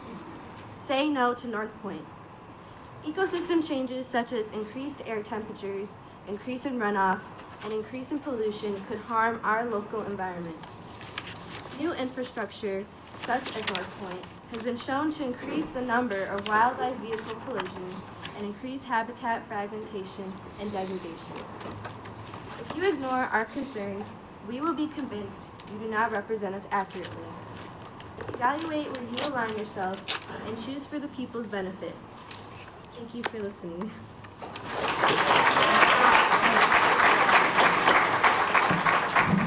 Next. Hello, my name is Rachel Ventura. I'm asking this Planning Commission Board to vote no to the North Point project pre-annexation. First, I want to point out that if this was an application for annexation, you would have had to legally ask your neighbors, Elwood, Manhattan, Will County, to be able to respond to that. And we would have been given an opportunity to have legal objections placed. So I agree with the previous speakers that this is illegal. 1,255 people have signed an online petition against this project. I will be submitting those names here when it's your email addresses, as well as to the City Council. We will continue keeping this petition going so that you understand what the people in our area are asking you for. We need to maintain our agriculture, and Joliet should focus on building and bringing in projects and jobs that pay a prevailing wage and a living wage for both building and operating those projects. Joliet needs to enter into contracts with companies that do not have a history of reneging on union contracts and then suing them in court. We want to have jobs that are not low paying. You've heard about the warehouse jobs. You know that this is an ongoing issue. We're asking for the union people in this room to stand in solidarity to help us find better jobs for everybody. I'm asking also the unions to support your neighbors in voting no to this. I'm a daughter of a union worker, a granddaughter of a union worker, and I've stood on the picket line with unions. I will be there fighting for you. You can guarantee that, but I will also be fighting for the people whose lives are affected. We're asking for solidarity here. To remind everybody that the new Will County Courthouse that many of you in this room have or are currently working on was not a courthouse when it began. Instead, it was a detention center that the people did not want. We fought against that project and the people won, but we found jobs. That's what we need to do today. We need to work together to find jobs. This project is not wanted by the people. You've heard it again and again. Instead of fighting each other, we could be working together to bring back manufacturing jobs, more housing that is absolutely needed, to build better infrastructure, and as the previous two speakers spoke about, renewable energy in this county. I am a Will County board member and a Forest Preserve Commissioner. I do not support this project. The people in my district do not support this project. It does not meet the requirements of the Will County Community Friendly Freight Plan. That is why North Point pulled it from the Will County Board. Elwood does not want this project. Manhattan does not want this project. Joliet people do not want this project, and Will County does not want this project. You are not obligated to the mayor who appointed you to this position. You are not obligated to the union workers that some of you work alongside with. You are obligated to the people who live in Joliet. And we're asking for everyone in this room to work together so we can all have good paying jobs. The last thing I want to talk about is the next meeting, if you were to hold it. I understand that this automatically goes forward regardless of how you vote today. But the next meeting that is planned for the election day is a violation of Open Meetings Act. You need to have a meeting that the people can attend, a location that is large enough for all of them, and having it on a day that people can come out. On election night is not the night for that. So I implore Chris Regis, the city attorney, to make sure that you are upholding all of the laws, including the Open Meetings Act. Look around you in this room today. How many people are standing in the hallway? You've got the air conditioning going, freezing out half your union workers. And you got no parking in all of downtown Joliet. If these are ploys to make sure that people cannot come out and be heard, it's a problem. We're asking you to listen to everybody in this room. Find these union guys good paying jobs. Let's work together instead of fighting each other on this. Thank you.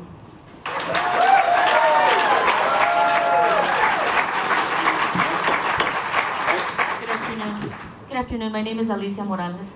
I am here representing myself. I am the first Hispanic woman elected to America's First Community College.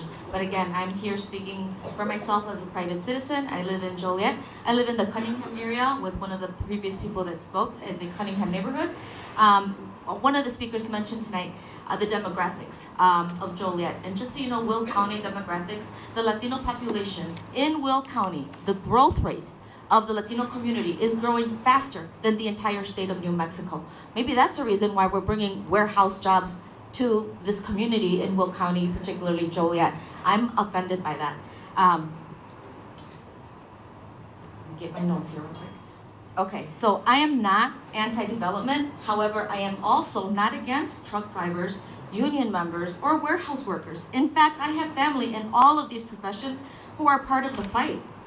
I ardently support them as they support us because many of them have had first-hand knowledge of why this project is not good for our community. Currently, the Joliet leadership is not in a healthy state.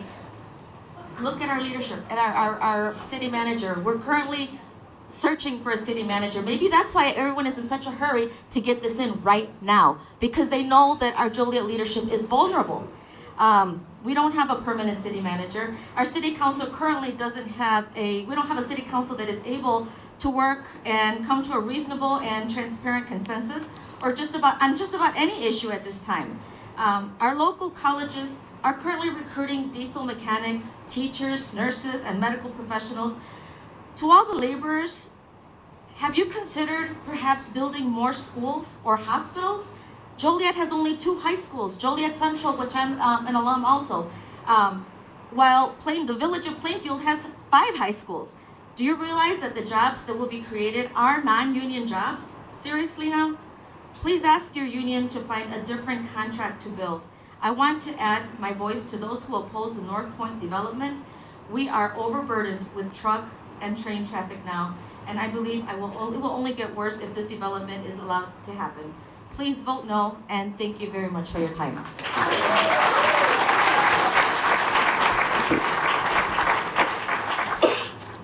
Thank you. Next, we'll have Leo Gonzalez, Dennis O'Connor, and Aaron Gallagher.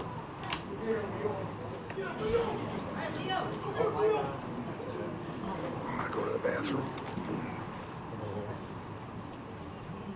Start. Go ahead, start. Give your name, where you live. Hello, everyone. My name is Leo Gonzalez. I've been living in Joliet my whole life. I'm 17, and I go to Joliet Central, and I'm really proud of that. And I just want to start off with a little story real quick. So one day I was going to work from home, and I was on I-80, and I was on the far right most lane, and there was a semi-truck on the far left most lane. In an instant, all I know, the semi-truck cut across all 3 lanes, and all I know is I just totaled my car because it made me crash into the side rail. And luckily, the bridge wasn't holding up, and I didn't end up in the river, and I was still just left in shock on the bridge. Now, imagine if like that was like your son, your daughter, your grandchild, and they didn't have like that lucky faith that I did, and they ended up like in the river, like all dead. You don't want that, right? For all I know, like that could have been like a North Point like truck driver who was just crazy trying to get there on time. They don't want to be late. They want to make a shipment on time, and you know they were just being pressured. And I understand like people from like North Point, they have like a profit motive, and we all do. We all want to be successful in life, because I know I do. That's why I'm going to school. But I just want you guys to like think of like all your morals, and I don't want you to like live with the burden that like, oh, my child or my grandchild died because I made a poor decision like at this meeting today, or at a future meeting that you might have. And when they say like they did research on the market, what about research on my fellow classmates? Like, they don't know like if it'll affect us in school. They don't know if it'll affect us like mentally, emotionally, physically. They don't know if our test scores will go up, if it'll go down. They don't know nothing like that, because they only care about like money. That's like all they see. And I'm like, I want you guys to like really focus on that and be human and like your decision, okay? And that's all I gotta say. Thanks.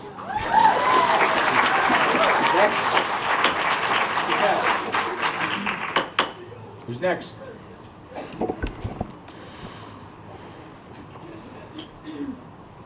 Good evening. My name is Dennis O'Connor. I'd like to thank you for having me talk tonight. And I'm going to start off by something that Pat Oikis said earlier. And it's about my brother Terry and I annexed our property into the village of Elwood, signed by the mayor, Bill Offerman, on February 1st of 2017. I don't remember hearing anything that someday some outfit's going to come along named North Point and put a bridge on Ira Morgan Road. My brother owned the land that North Point needs for the bridge, just so you're aware of that. You said earlier you wanted a plan B in case the bridge isn't built. Are you going to insist on that? In this agreement, they're supposed to build the bridge, otherwise they don't get occupancy. Pardon me? If they don't build the bridge, they don't get an OXI permit. And what does that mean? That means you don't get to build anything. The bridge has to be built first. They need our property to put the bridge on. At least they need a construction easement. Can you see these four characters sitting here? Hey, let's, you know what? We're not let's going to maintain do that. exactly to the commissioners up here, please. Okay.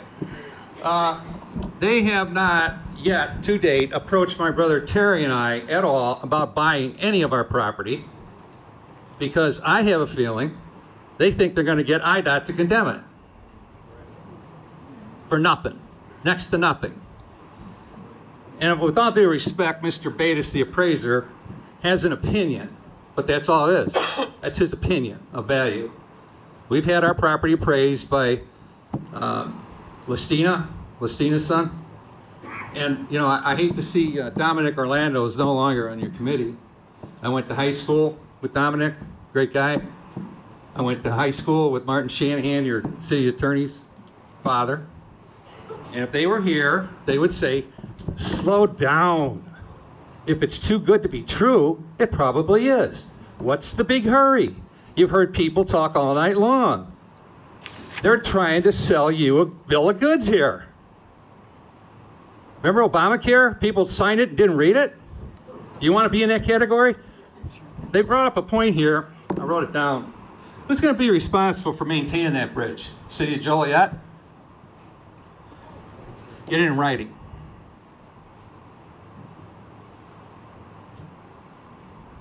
They want to start building the bridge in 2021. How are they going to do that without buying our property? Is Joliet going to pay for it? You got a big checkbook. I own the property. I'm a real estate broker. Therefore, I cannot represent it legally. So I hired David Roth of Coldwell Banker to represent it for us. My brother Terry and I decided to build a suit for commercial development. So we put it on the market for $2.4 million. Within a month or 2 months after we annexed the property into Elwood, Zone C2, we got approached by the mayor of Elwood at that time, Matejcek, and Mr. Patrick Robinson. I never saw him before. He wanted me and my brother to move our boundary lines. I said, where's the checkbook? Why would I pay you anything? Do I look like Santa Claus? I don't like and I don't trust Patrick Robinson. And I advise you to look very carefully at what he's proposing for you to do. Couldn't do it in Elwood, couldn't do it in Manhattan. They gave up on Will County, and who are they going to last? You. Vote no, put it on the table, don't vote for it now, give it time. You gotta wrap it up. Thank you. Thanks.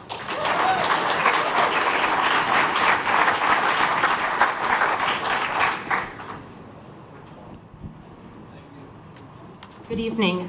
My name is Erin Gallagher. I'm a Joliet Central Steelman. I'm really proud of these students who are here today. Very proud of them. I was trying to think of what I wanted to say to you all because I think you've already made up your minds, so I didn't really know what I could say that could be very persuasive. Most of the people who've spoken have said a lot of really impressive things. The fact that this is totally incomplete. You have your hands tied behind your back in terms of doing this. North Point wants to take you to bed, but they're not even going to kiss you first. But that's how they operate, right? I mean, you guys decided that you wanted the city of Joliet to take a good look at Edgerton, Kansas. And Edgerton, Kansas is the city on the hill. So when we take a look at Edgerton, Kansas, let's take a look at their closed loop. They don't have a closed loop. Closed loop is a myth. There's a sign on Waverly Road in the middle of the intermodal that says no trucks north of 191st. Or no, it's at 191st in Waverly, and it says no trucks north of 181st. So I sat north of 181st and watched all the trucks go down Waverly Road because it's not a closed loop. There's nothing about a closed loop down there. There's not going to be anything about a closed loop up here. So instead of telling you my opinions, I'm here to tell you the opinions of a whole lot of veterans. This letter is the letter from Stone City Post Commander Kevin Pakamla. I'm sorry if I butchered that name, Kevin. Dear Joliet City Council, they presented this to North Point last week. As the commander of Stone City Post VFW, located within the city of Joliet, I'm writing to inform you about a problem we see every day with all the truck traffic. Semi-trucks using GPS are getting lost, driving into Abraham Lincoln National Cemetery, and driving on top of veterans' graves. There's also a problem with the semis interfering with veteran funerals. Recently, while burying a World War II hero, I believe it was last week, while I was in the procession, he writes, I witnessed a semi-truck drive into the middle of the funeral procession.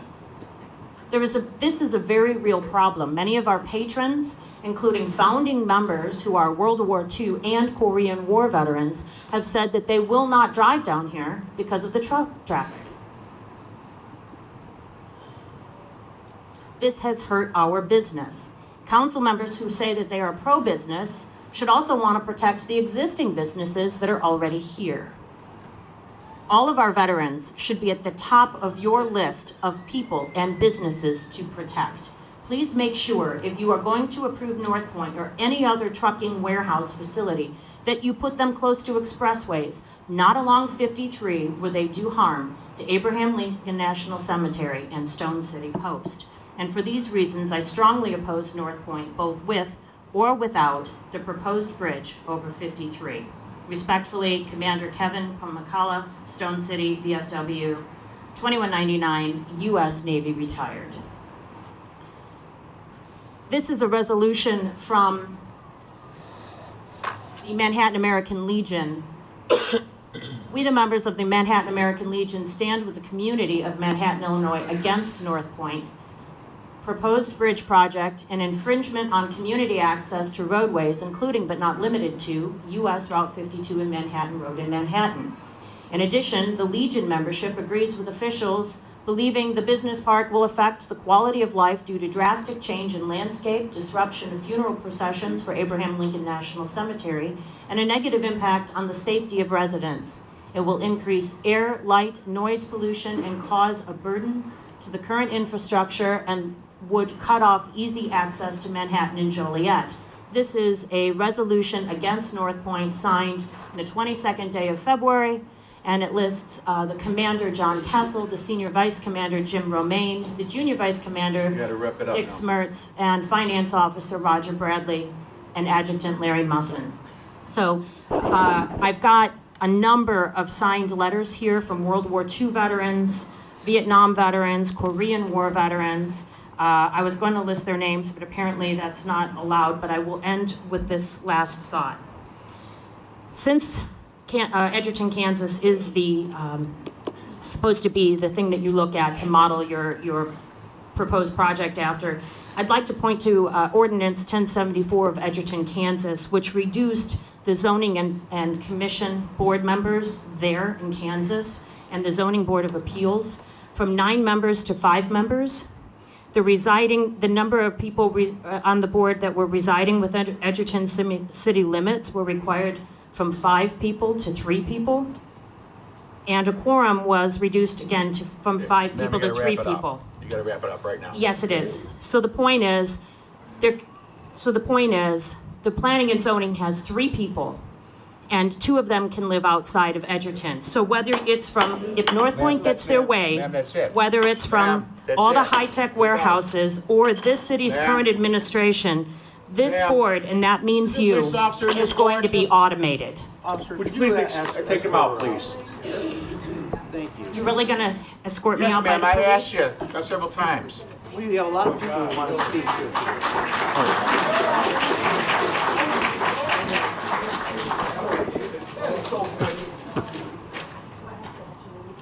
What do you have next, Kendall? Next, we have Maddie Perez and Margie Sepon.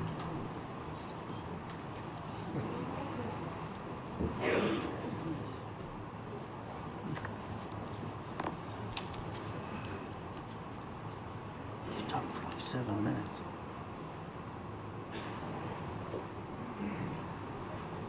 Good evening, everyone. I first want to thank everybody for coming out. I'm hoping that you guys do the right thing tonight. You see that we've spent almost 3 hours here to plead why we are opposing North Point development. My name is Maddie Perez. I'm coming on behalf of the St. Pat's Association. Many of my neighbors are in agreement with me as we oppose this development. I've worked in the staffing industry for 20 years. Now, I have family, my father, they've worked for the union. I support the union wholeheartedly.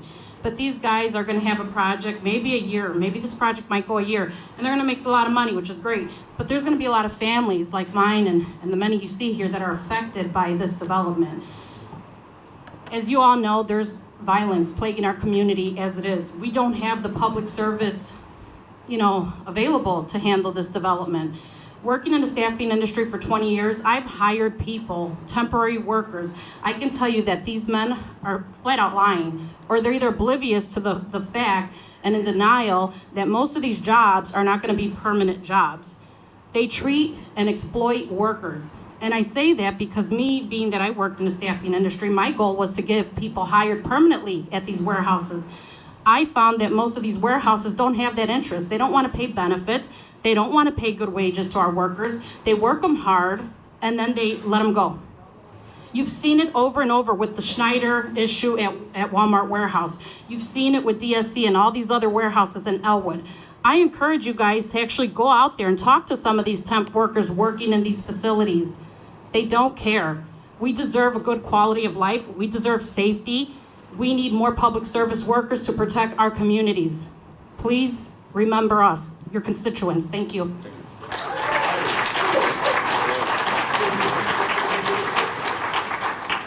Next. My name is Margie Sepon. I live in Joliet, within the city limits. Thank you for the time to address you this evening. And I wasn't planning on making a comment, but After listening to John Sheridan, Mr. Sheridan, I'd like to thank you for specifically mentioning the south side and the southeast side of Joliet. It gets forgotten. People from that side of town need to provide input. The project will be affecting people from the southeast side and the south side. I'm not confident in this closed loop. Could possible routes into the park include Richard Street, Briggs Street to Manhattan Road? Briggs Street is currently being held up by blocks. The development that has been coming into the south side and the southeast side areas has been a truck stop and numerous warehouses.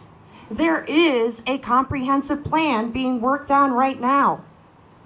The south and the southeast side residents need input. We want more than just warehouses. There's a disparity in development. So please vote no for this project. More input is needed. Thank you.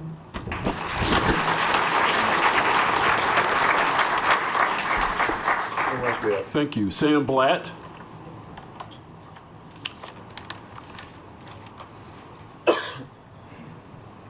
Hi, my name is Sam. I am a resident of Manhattan for 10 years now.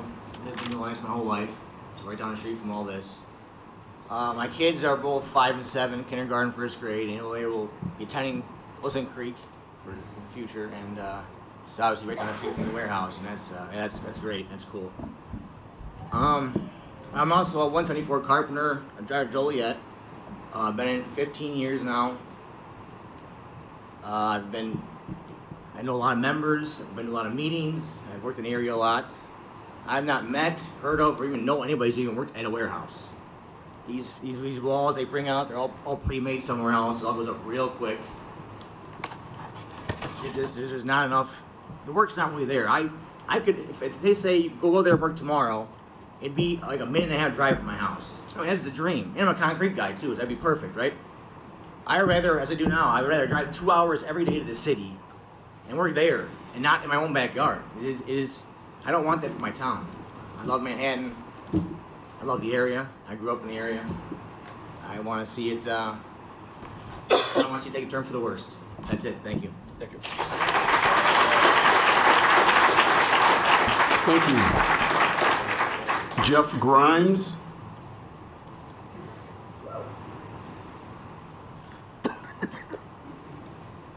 Everybody, I appreciate everyone's comments and I want to know, I respect everybody's opinion.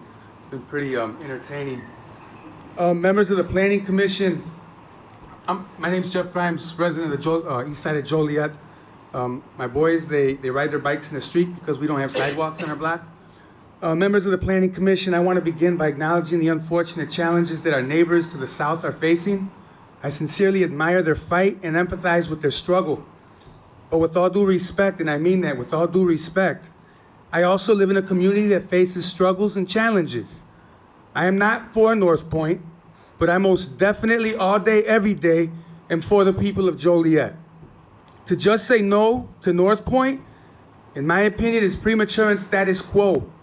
Our town has been run with a status quo mindset for far too long. The people of the city of Stone and Steel deserve better than status quo. Our city faces challenges that overshadow the prospect of increased truck traffic and more warehousing. It's not as simple as just saying no. Tripling water bills, a new dike on the north end of town, the redevelopment of Evergreen Terrace, an increase in violent crimes, continual disinvestment in our city, a raising homeless population, affordable housing, are all looming challenges that our residents face. Who is going to help us pay for these financial burdens?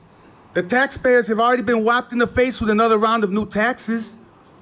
Board of Commissions, friends, a few neighbors from Joliet, neighbors to the south.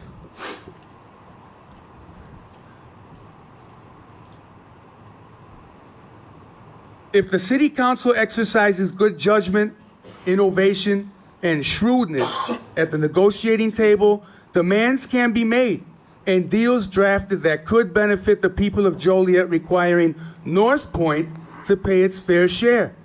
This project could potentially bring in much-needed revenue to address some of the many issues that lay on the horizons for the people of Joliet. Unfortunately, it will also bring in much traffic. But traffic, infrastructure issues, and other concerns that have been mentioned tonight are challenges that all growing communities face. Joliet is the third largest city in the state and is a growing community. Will County is continually evolving. Like it or not, traffic will continue to increase. If the city doesn't take control of what is inevitably to come, we will be left with the worst outcomes of our changing county and miss out on the needed revenue. The city council must be creative and shrewd in negotiations, ensuring that North Point assumes sole responsibility of infrastructure costs, construction and maintenance of private access roads, as well as stipulate that a predetermined percentage of tenants are manufacturing and not warehouses. Demands for North Point to construct bridges and improve local roadways before full construction begins is paramount. If North Point is unwilling to make the necessary concessions to assure that our community grows at a healthy rate, then let them look for another crossroads of America to build on.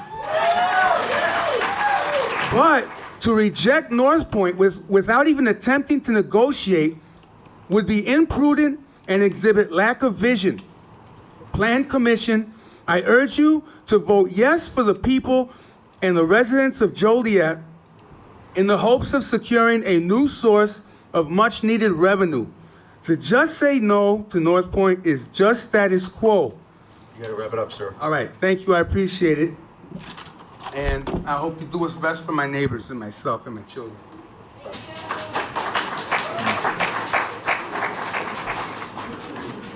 Thank you. Sandra White.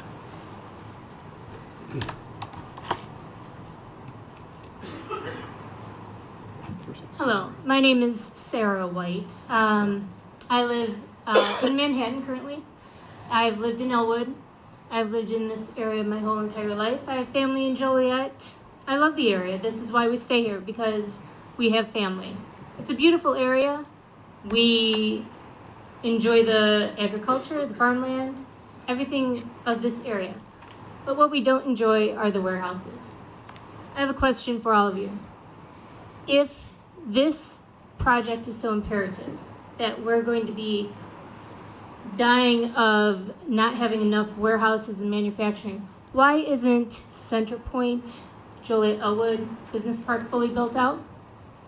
Do you know that it's 6,400 acres of land, 2,200 of which is still available for build out? Do you know that the Cherry Hill Business Park in New Lenox is not fully built out? What is the purpose of building this new business park if there is availability in the parks that are currently here? What is the point of building this park when you can go up and down Route 52 and see million square foot buildings available and sitting vacant? Have any of you gone on to loopnet.com? You can see the availability of warehouses and space available that is sitting vacant for lease or for purchase. Why is it sitting there? We don't need this here. We don't need this now. You need to make a smart decision. If you have North Point as a project in your future, when they combined, if they can ever combine because it's illegal as it is right now, that would be combining Center Point and North Point. You would have warehouses and warehouse space larger than the size of O'Hare and Midway airports combined down there. Is that what you want your legacy to be? You drove down to the Manhattan area today. Yeah. It's beautiful in terms of the fields, in terms of the ruralness. What do you guys want your legacy to be? Ask yourself that. In 50 years, when your children and your grandchildren, your grandchildren are possibly living in this area?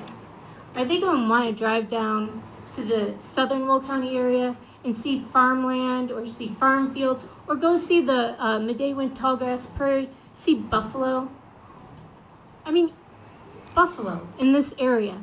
They haven't been in this area 100 years. Wouldn't it be great to promote and to build on the agriculture in this area?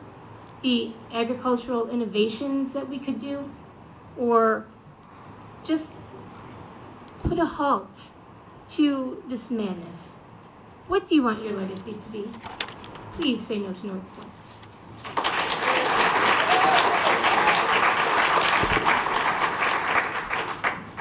Mr. Chairman, I have no more names on the list, but are there other speakers? Yes, I'd like to speak, please.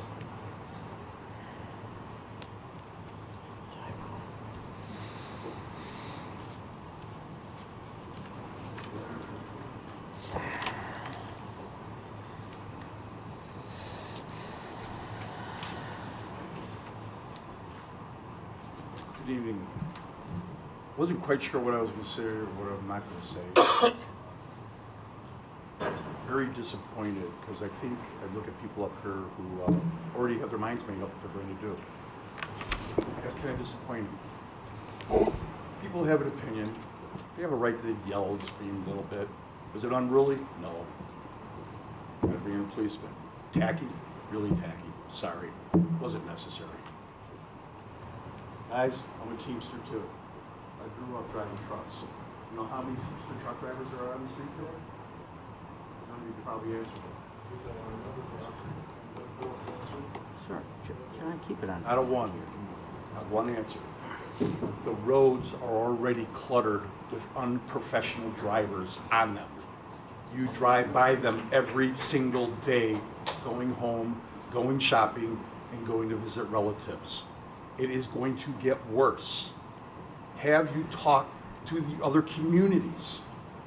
Truckers avoid I-80 right now because of the congestion, and let's face it, they want to miss the wage scales too. How many state policemen are going to be here to help support DOT regulations pulling truck drivers over? Probably none. Is your city capable of doing that? My guess is no, you're not. Have you talked to Frankfurt? Have you talked to Matson? Have you talked to Mokina? Have you talked to New Lenox? Where's all the trucks on Route 30 going to come off of I-57, down 30? Have you talked to Richton Park? They're going to come down Laraway Road. Again, have you talked to Frankfurt, New Lenox? They're going to come up 52. Have you talked to people in Manhattan about this? Have you talked to Will County? Yeah, they did a road study for around here, not the impact of the communities they have to drive through. I live in Will County, and I live in Manhattan. I don't represent some company that believes in states, or whatever it was, the 3 states that he represents. I'll admit where I live. I live in Will County, I live in Manhattan, and I oppose this. I've opposed it since day one. I'm really, really, really ashamed that we're not going slow on this. There's people's lives at stake. If you've ever seen a mangled body from a truck running over it, it's not a pretty sight. Ask your police officers. I'm sure they have. We just had a major shutdown of I-55 not too long ago because of construction projects there. Our infrastructure cannot handle this, people. Get that built first. I'm not opposed to building. I'm not opposed to progress coming to a community. Be ready for it. We're not ready for this. That's all I have. Thank you. Your name, sir? My name is David Brown, and I live in Manhattan, Illinois. Thank you. Want my address? I'll give you my address. That's not And I necessary. pity the truck driver that rolls over my father's grave in Abraham Lincoln Cemetery.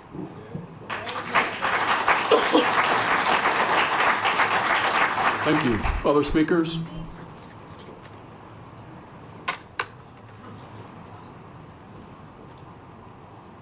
Your name? My name is Chris McGrath. I currently reside in Frankfort, Illinois. I appreciate each and every one of you for listening to all the comments and everything. And thank you, North Point representatives. I do not hate you. I know this is a business matter. I first want to thank the veterans for speaking up. I appreciate your service to our country, and you do have a voice, so I appreciate that. I first want to start with about the fire. I'm the one that kind of spoke out of turn and said that Station 3 doesn't want it. Right now, Station 3 Fire Department goes and serves the Amazon warehouse when there's problems or conflicts. They had doubled in calls since that warehouse has been built, an IKEA warehouse. So I know a family member that works for the station, so I get the details of those results. My personal matter on this is as the Coldwater family heir to that land.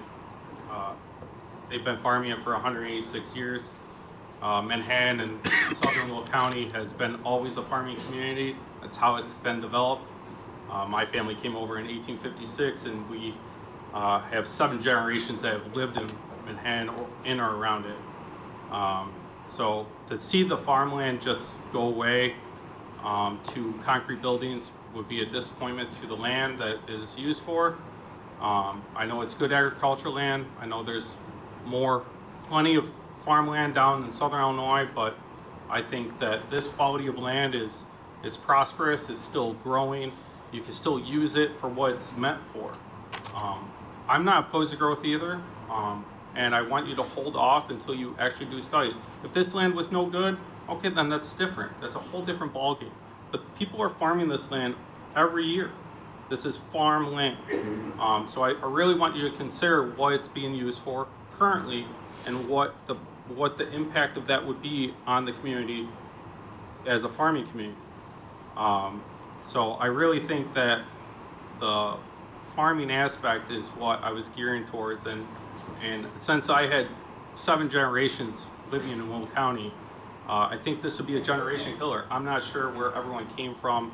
I don't know you, and you don't know me from Adam, and that's besides the point. But I grew up there. My grandfathers came there. They all lived within Manhattan limits.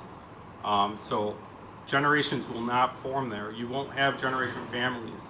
The Coldwater family will never exist again then. Like, these families will never happen. So if you want, like, your son's daughter to take over your house, that won't happen. Those generations are going to go away.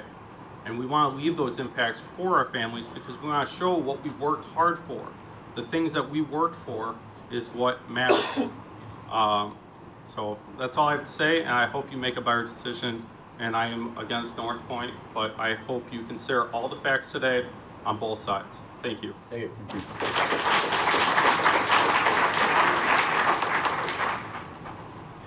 My name's Mandy Amato. I was not planning on speaking this evening, but I'm here tonight for those 3 kids that are sitting right over there. This project will be right behind their school. Who's going to protect these kids at that school? Nobody has an answer with that. And until you have answers for everybody who this is going to affect, you can't approve this. You can't approve this with a clear mind. Those kids over there, those are who I'm here for. Those kids have been to so many meetings. It's for them. Think of those kids when you make your decision. Thank you.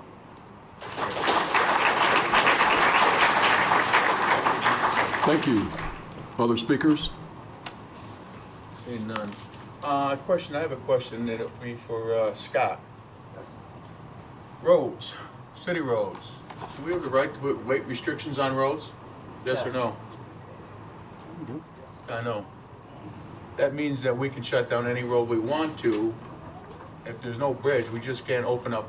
If we don't open up roads, there's no bridge. No bridge means there's nothing going on. You're shaking your head. You understand? Yeah. I mean, you understand my point real clear at the bridge, period. I don't know how it's going to be built. That's not my problem. That's your problem. Cornering, legal. Is this, twice I heard cornering is illegal? I don't know. You're the lawyer. They kept referring to cornering. Lot of property, connecting properties by corners, maybe? I don't know. Regis? Is that a question? Yeah, that's a question. Is there something illegal about it that I'm missing? All right. What the speaker said about parcels touching corners, Thank you. About parcels touching corners during annexation, yes, that is problematic. And the portion on the map that they're talking about is where the FAA property is.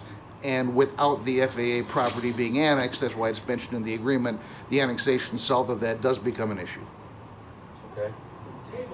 And then pre-annexation agreement, is there a problem with pre-annexation agreements? I mean, I've never heard of it. John, I'm sorry, what? they can't hear you. Speak in the microphone. Pre-annexation agreement, I was asking the lawyer about the pre-annexation. Is that, I mean, it's happened before, not happened before, or? I don't know if it's happened before or not, but it's not a problem, no. Now, even though this is we vote on this, hypothetically, a lot of stuff has to come back to us to begin with, right? It's pre-annexation, so, no.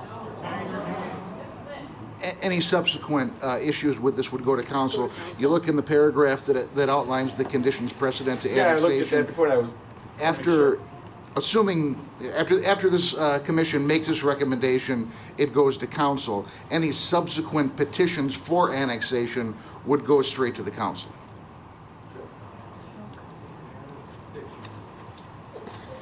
This council always has last say so anyway, we know that, but I just want to know. Does any other commissioners have any questions?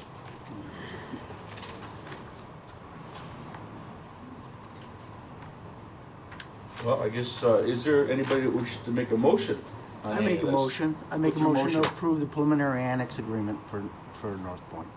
Second. With the condition that the bridges are built, period? Well, it's in the agreement. I know it's in the agreement, but I wanted in the Yes. second. Roll call? Mr. Cox? Aye. Mr. Crompton? Aye. Ms. Bide? Aye. Mr. Mystic? Aye. Mr. Moore? Aye. Mr. Rusonellis? Aye.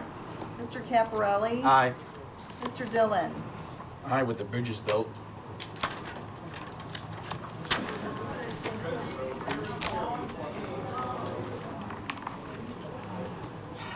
Mr. Chairman, I make a motion to adjourn. Motion, second. Second. Seconded. All in favor, say aye. Aye. Opposed?